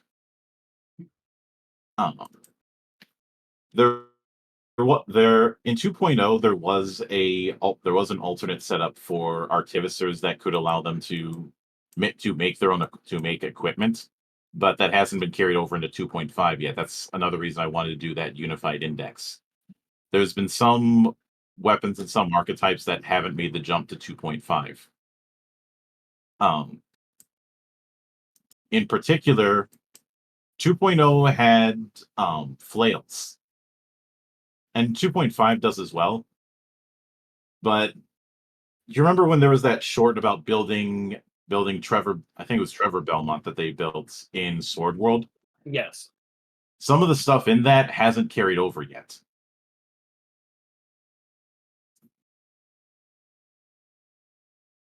And while there are flails, there isn't exactly a whip equivalent in 2.5. There was in 2. Mm-hmm. In fact, there was kind of this implication that the the we- the we- the whip kind of archetype would be into the category of flail, which tends to be how I do things. Tends to be how I do things, anyways, because they're both still technically blunt weapons. Technically speaking, I'm aware of the one guy who made a flail out of chain, who made a whip out of chain that he wanted something that could cut, that a whip that could cut, and then refined it so that he could actually whip the thing without um tearing his arm off.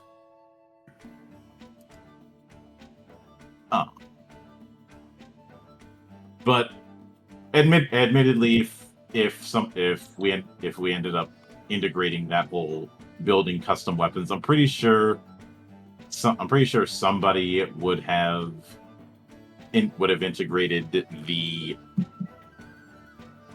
what if tried to do their own version of those exploding hammers you see in that one village in Mexico?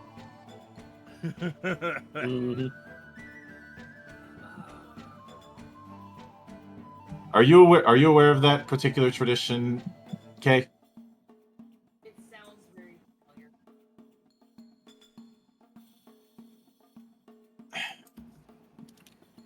It's this. First, that was like 5 years ago now.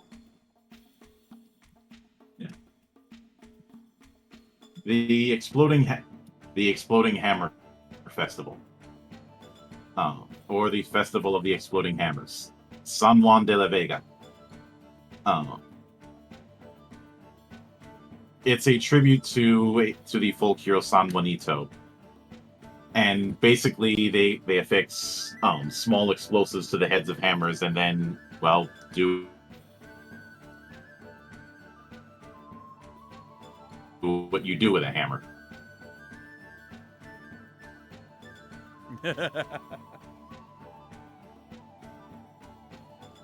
Hammer time. If And you're gonna I- do that, go ahead. if you're gonna do that response, if you're gonna do Tank Tolman, you got to do it right. Hammer! But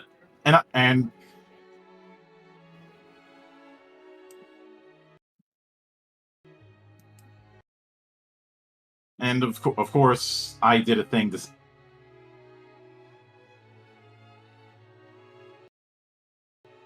decided to take that idea and go even more stupid with it.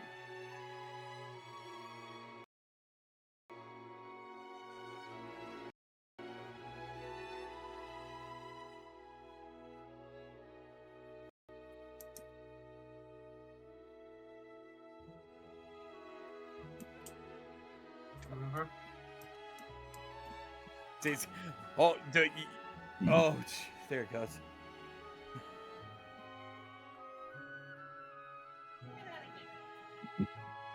From the top, this time with more feeling. Do you really want me to go there? No. Hello. John, I 5 just feet away. also John, I got some new headphones I'm using for the very first time. I don't want to go out and buy another.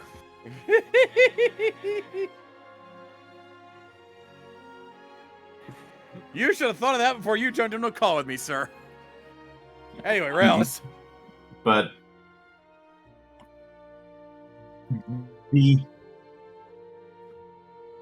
the point is you guys know I'm always in favor of giving players some degree of ridiculous equipment, even if some people don't use it properly. That Looking at joke you, will Mike. never die. Never. And I almost immediately I have to do the obvious follow-up with that ridiculousness. Also, make sure you read the room right. Hmm. Remember, if he says stealth is mandatory, it is mandatory. Yeah. But I would say that when it comes to sword world, this is definitely something because there are other concepts that are going to be taking higher priority. Speaking of that, since we've gone on that a bit, I think this is as good a time as any to look towards the future and what we've got planned for the next season. And no, Kay, I'm not having you switch over the visual formats just yet. Obviously, I wouldn't do that midstream. I'm not that much of an asshole. Not doing that today. Not that much of an asshole. I think the better way to say that is not that type of asshole. Or not that kind of an asshole at this moment. And we're walking, and we're walking. Anyways, so since we have done over the last pretty much year, because when the first week in September comes along, we will have done Cloister of the Dice in one form or another for one full year. We have been leaning very heavily towards fantasy. I mean, we had Emberwind, we had the one shot of Lone Wolf Fists, we've had this, and we've had the one shots of Veil of the Void and Cloudbreaker Alliance. That's that, and I think it's best to venture into a different genre for a little while. Specifically science fiction. And originally the plan was the system in question was going to be Coriolis. Then the Great Dark got announced, which is going to be Coriolis' second edition, and I was like, well, I'll have to put Coriolis on the shelf for a little while until I know how the Great Dark is going to work. I'm not going to run something that that may have compatibility issues down the road. And of course, more recently there was the Heavens and Heresies one shot, which, don't get me wrong, all good games, all fun experiences. But I felt that we needed to shift the genres, especially since I didn't want to have this be a one-trick pony when it comes to variety. I wanted it so that all genres and all forms of RP role-playing are on the proverbial table. Even if there's some genres that I'm going to be a little more hesitant to do, like, say, horror or supers, for different reasons. It's not to say that I won't. I just need the right setup at the right time for it. But I realized I can take out 2 stones with 1 bird. Wait, reverse that. No, it's more fun that way. I can get stoned with 2 birds? Wait, what? Sweetie, what the hell? Dude, those birds are awesome. Awesome birds, though, dude, are. Okay, there, Yoda. Because we have our fair share of mech fans in this server, and I wanted to do something science fiction related. And they're all Zan. I was going to say, there are mech fans in the server. Everyone stops what they're doing. It turns to look at Zan, who has the widest grin on his face. He turns to look at Zan, who's already gotten in his giant robot. So you turn to look. It's the old gag. You all turn to look at Zan. It's just an outline that's blinking, and then a giant robot in the distance, and maniacal laughter. That's how it works. But the next season, which we're going to do in the middle of August, is going to be Robotech by way of Strange Machine Games. And one might ask, why if you're going to do a mech RPG, why go with that one? Well, for one, I want to give it some love, and two, as much as I enjoy Mechton Zeta, for instance, I feel that some of the people here would need a little bit more seasoning before I bring that up. And there's also the fact that with games like Mechton Zeta, with games like Giant Guardian Generation, and so on, there's the issue of the sheer amount of options for creating your mechs. That was the thing that made me a little bit hesitant. Incidentally, that's also the reason why a lot of Universalist games or Universal adjacent games I'm a little bit hesitant on. For instance, it's going to be quite a while before I run, say, Besem. I love Besem to death, but it being a Universalist game, and it very much is, even with its anime leanings, that means there's a whole lot of options, and a whole lot of options can lead to analysis paralysis. Although I will give it credit in that it does have the part, or the what are they called, templates, which make Yeah. things a little easier. Make things a little easier, but it's Still a lot of choices. Yeah. So the other reason, but with this one, it is technically using an archetype system. It's technically using a leveling system, and it is using D6s, although it's a success-based D6 approach a la Shadowrun more than the sum-based approach we've used with Sword World and Cloudbreaker.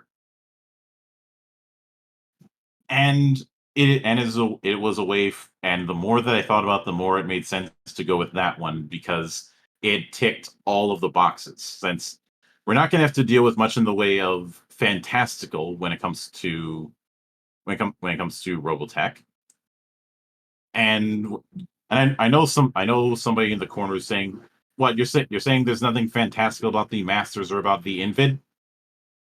No, those are still in the realm of science fiction. There's not much in the way of magic in the Robotech universe, or in Macross or the other anime that were used to build Robotech, which people already know about. The point is there isn't anything that is magic or quasi magic.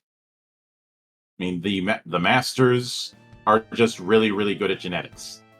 The Invid are organic. Monk. Nothing that's magic or quasi-magic in the Macross world, really?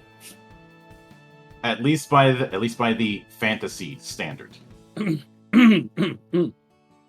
I point to Basara Neki.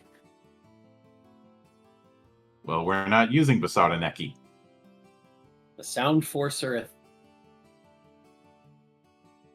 thing. You can't. I get what you're I get what you're going at. You can't just ignore the fact that they killed things with music. Bit of a stretch, but then again, Macross 7 was a weird beast in and of itself. And by weird, he means awesome. Yeah, that is definitely the case. But now I will note this. Despite us using Robotech, and I will note before I get to that, the other reason I went with this system. The other Robotech game is the one by Palladium. You all know how I feel about Palladium. Dev was right there with you on that one. I will get the target ready for you to shoot at later, Monk. I like Palladium for some things, but that is not one of them. And Monk and I like the ideas Palladium has had. Oh yeah, don't Rifts like was their- freaking awesome. I was about to say we don't like how they were implemented. Yeah. I don't like Rifts is I don't like is the a great implementation. I do not like and more navigation triggers Monk, me. You know something we recently looked at that is Rifts but better? Rift Savage Worlds. No. Shadow Scar, Eyes in the Darkness. Yeah. It's Rifts but better.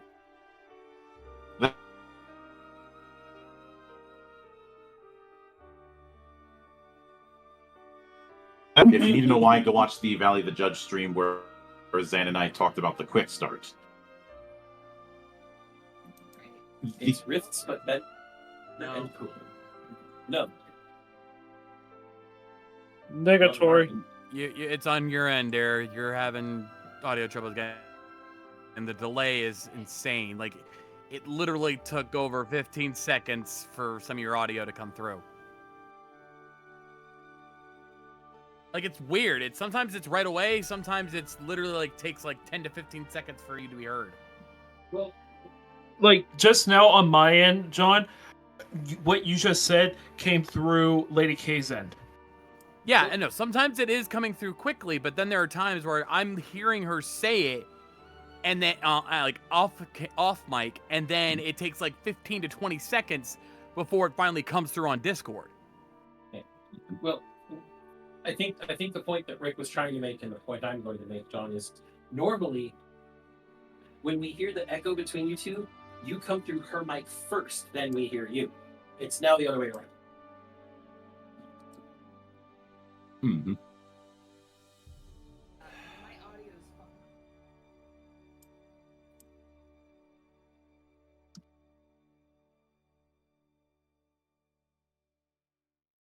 I beat it. Check your CPU load. At this point, I'm just going to say the thing we said at the start of the show. Technology gives us the middle finger, yada yada yada. Mm-hmm.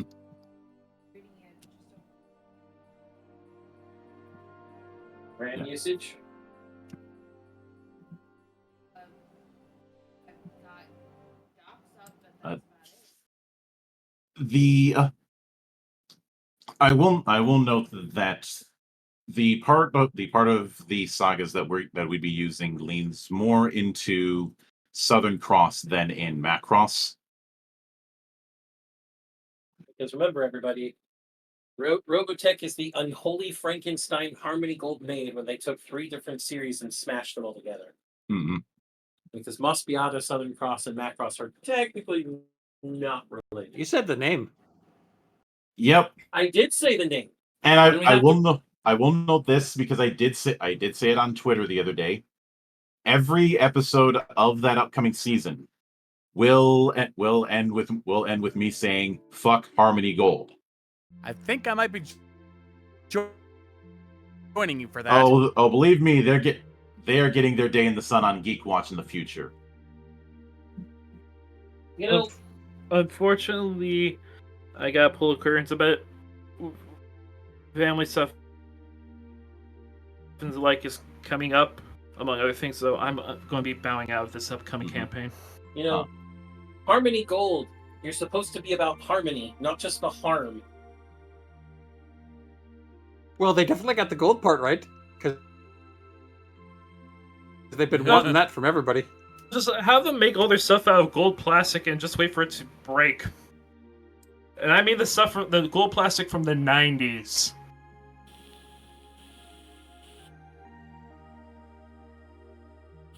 Bit of a side note, but okay, who had a Smurfs RPG and their bingo card? I did, The fuck? but that's just because my bingo card is wide enough to include things like a Teletubbies TRPG as well. Zan, I have to say this. In Synchronicity or somehow send over that bingo card so we can look You at want a it. bingo card that's 17 miles wide and has over 1 million I was about to say. Yes, I'd like to print it out. I have that much paper.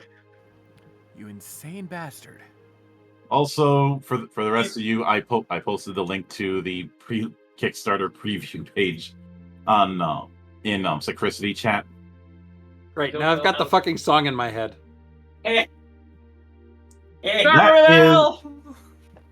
That is not my problem. It will be if I start singing it. You No, do you that, I don't- mute your ass on my end. I am not going through that again.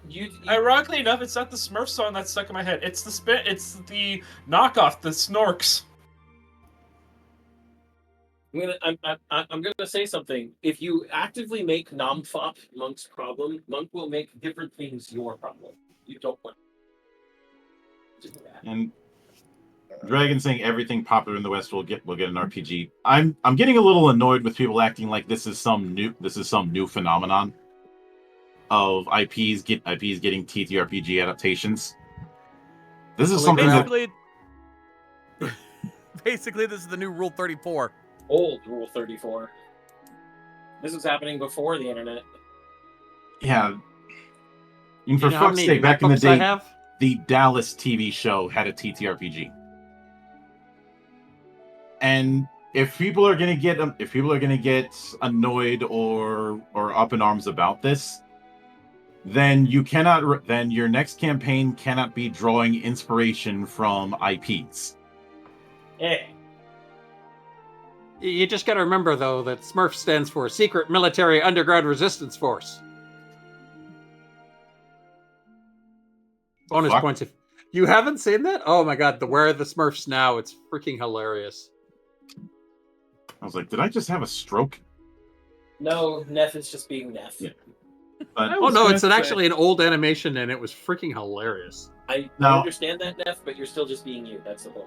I will note this. For that campaign, I am 50-50 about using the for the upcoming campaign. I'm 50-50 about using the character sheets for the that are in Roll20 for that. And a big reason for that is the character part of the sheets is there, but the mech part of it is not. Now this is where things get a little bit tricky because of the fact that this is a success-based system. You're rolling a bunch of d6s and trying to get a number of hits. It's a die pool. Hooray!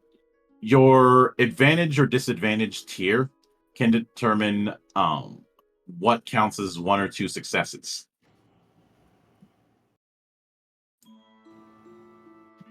And that's part of the thing that makes this tricky. Because what I'm probably going to have to do is write kind of a code guide so that when you guys do the die roll, it's not just you guys doing a straight roll and that using a normal set of d6s and then having to stare at it to see what counts as a success and what doesn't. I can help you with that. We can talk about it off stream. I think there is a way to do it in Roll20. I just would need to. The issue is I would need to make 5 different setups for it. Now, fortunately, I do. The advantage of using an existing IP, I don't need to write a inspiration list. The inspiration list is already in the damn name. So that's not a problem that I have with this.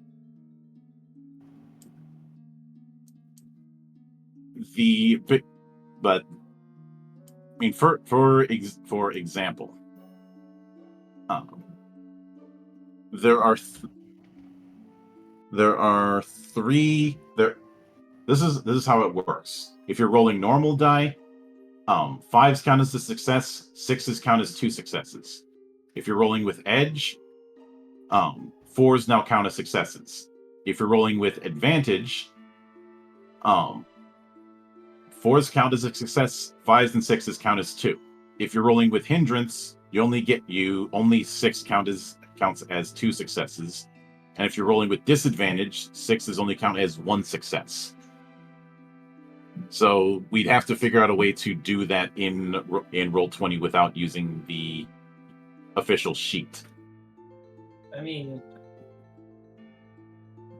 there was that way of rolling an array of numbers just to see the array of numbers and then determine the successes based off of that. Mm-hmm.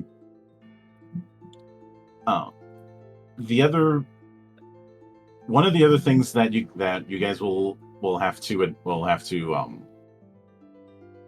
adapt to when it comes to the next campaign is the main this is akin to Heavy Gear 4th edition in the sense that it's all about skills in terms of what's determining what you're rolling.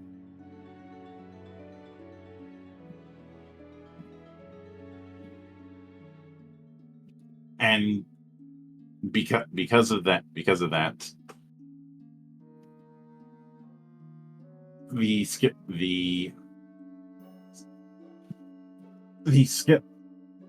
the whole attribute skill setup is going to take some adjusting.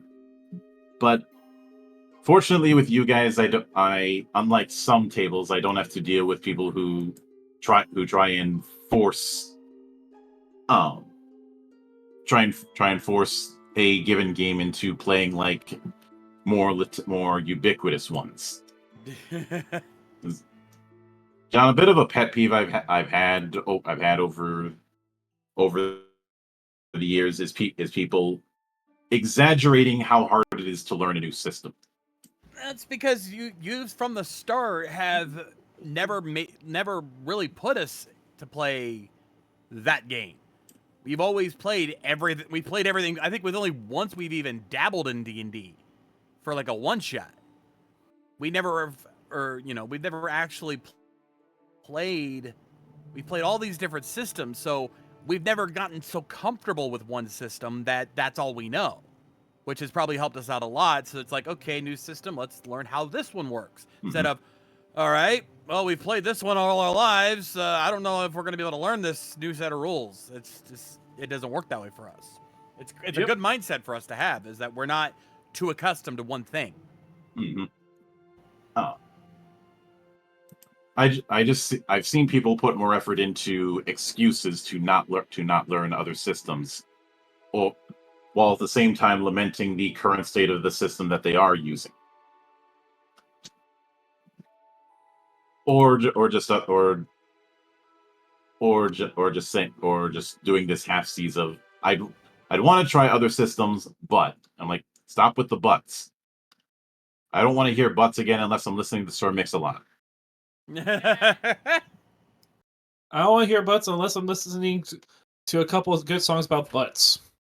Or if I'm watching Space Dandy. I mean, Or you're handling the new Xbox controller from Deadpool. or Go ahead, Sam. or it's just me and Riona all the time. I was going to say, or you're Coops and you're watching Keijo again. Oh, reminds me. I just saw Coops like and retweet my tweet about this fucking stream. Where the fuck is he? Actually, they've He's already in chat. The Chrisity. He's at a family party. Okay. So this is not a case of the Doku challenge. Yeah. Listen, Zan, if you check the Sacristi, you will have known. But I am in Sacristi and I don't see it. I will note that when it comes to combat, we are going back to grid. But I decided that we're going to be doing something a bit different. Something I haven't done since Cthulhu Tech, way back in the previous incarnation. Which is funny that I'm saying that since Cthulhu Tech is coming back. But instead of squares, we're using hexes during combat for the next one. Because one, I think hexes are very underrated in terms of combat systems for not just TTRPGs, but I'd say even combat board games or war games. Two, I think hexes work better for mech combat. And how could I do something like this without including mechs?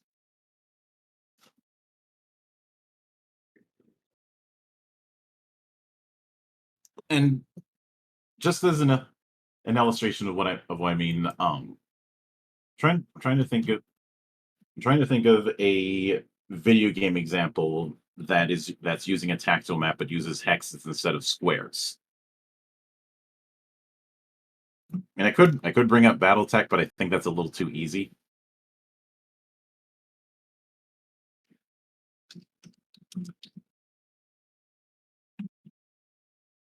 I think there was Brigandine. Like a lot of times when hexes are used in games, it's for grand strategy games, not for combat.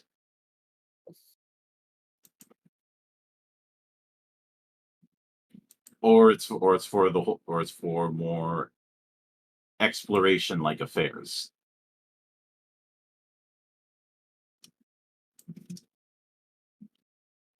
Mhm. But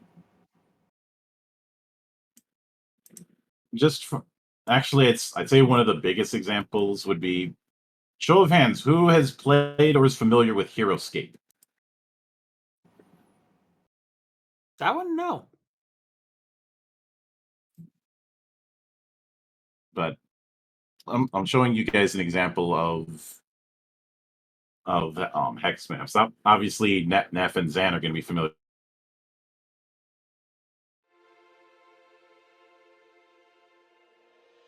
with.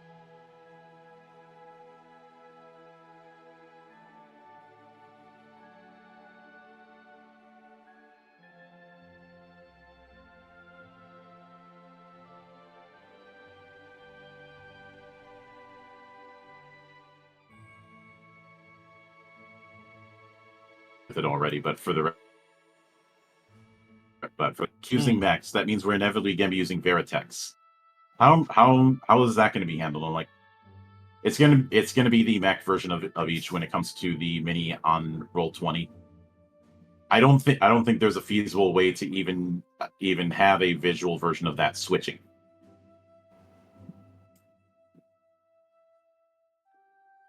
I'm sure one could argue that it could be done.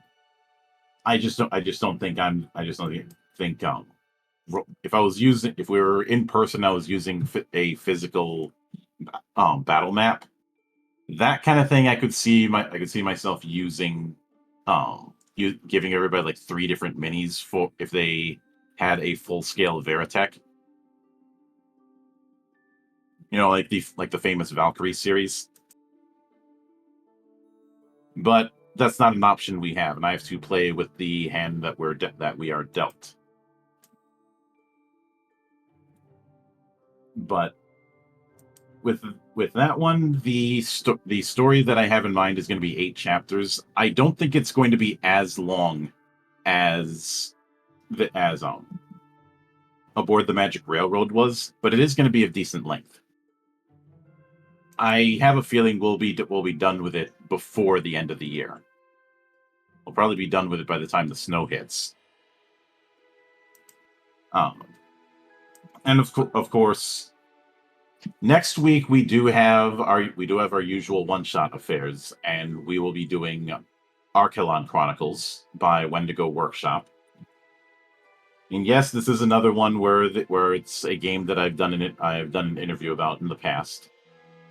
But I think saying that John, I remember you calling me out on me saying that all the time because it was starting to get redundant. What? With me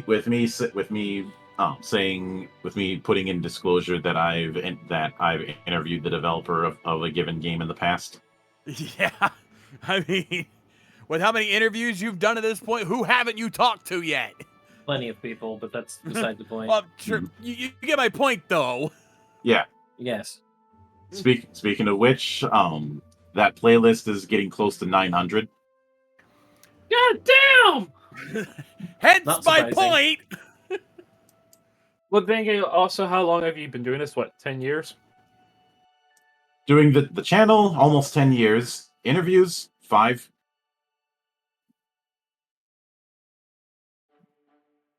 Five years worth of interviews. Even other people who do interviews are like, Jesus, man, do you ever sleep? I mean, I sleep. At least 3 people in this call have seen me sleep. I yes. Yep, I've seen him sleep. Can concur. So I do. It's just I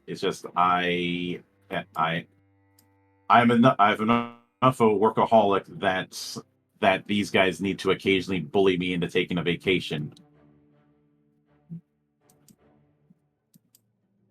Because it is, as the scorpion said to the frog, it is my nature. But I do look forward to what we've got planned, including one little surprise that I hope some of you are able to pay a visit for when that comes at the end of August. those of you who know, you know exactly what I'm getting at.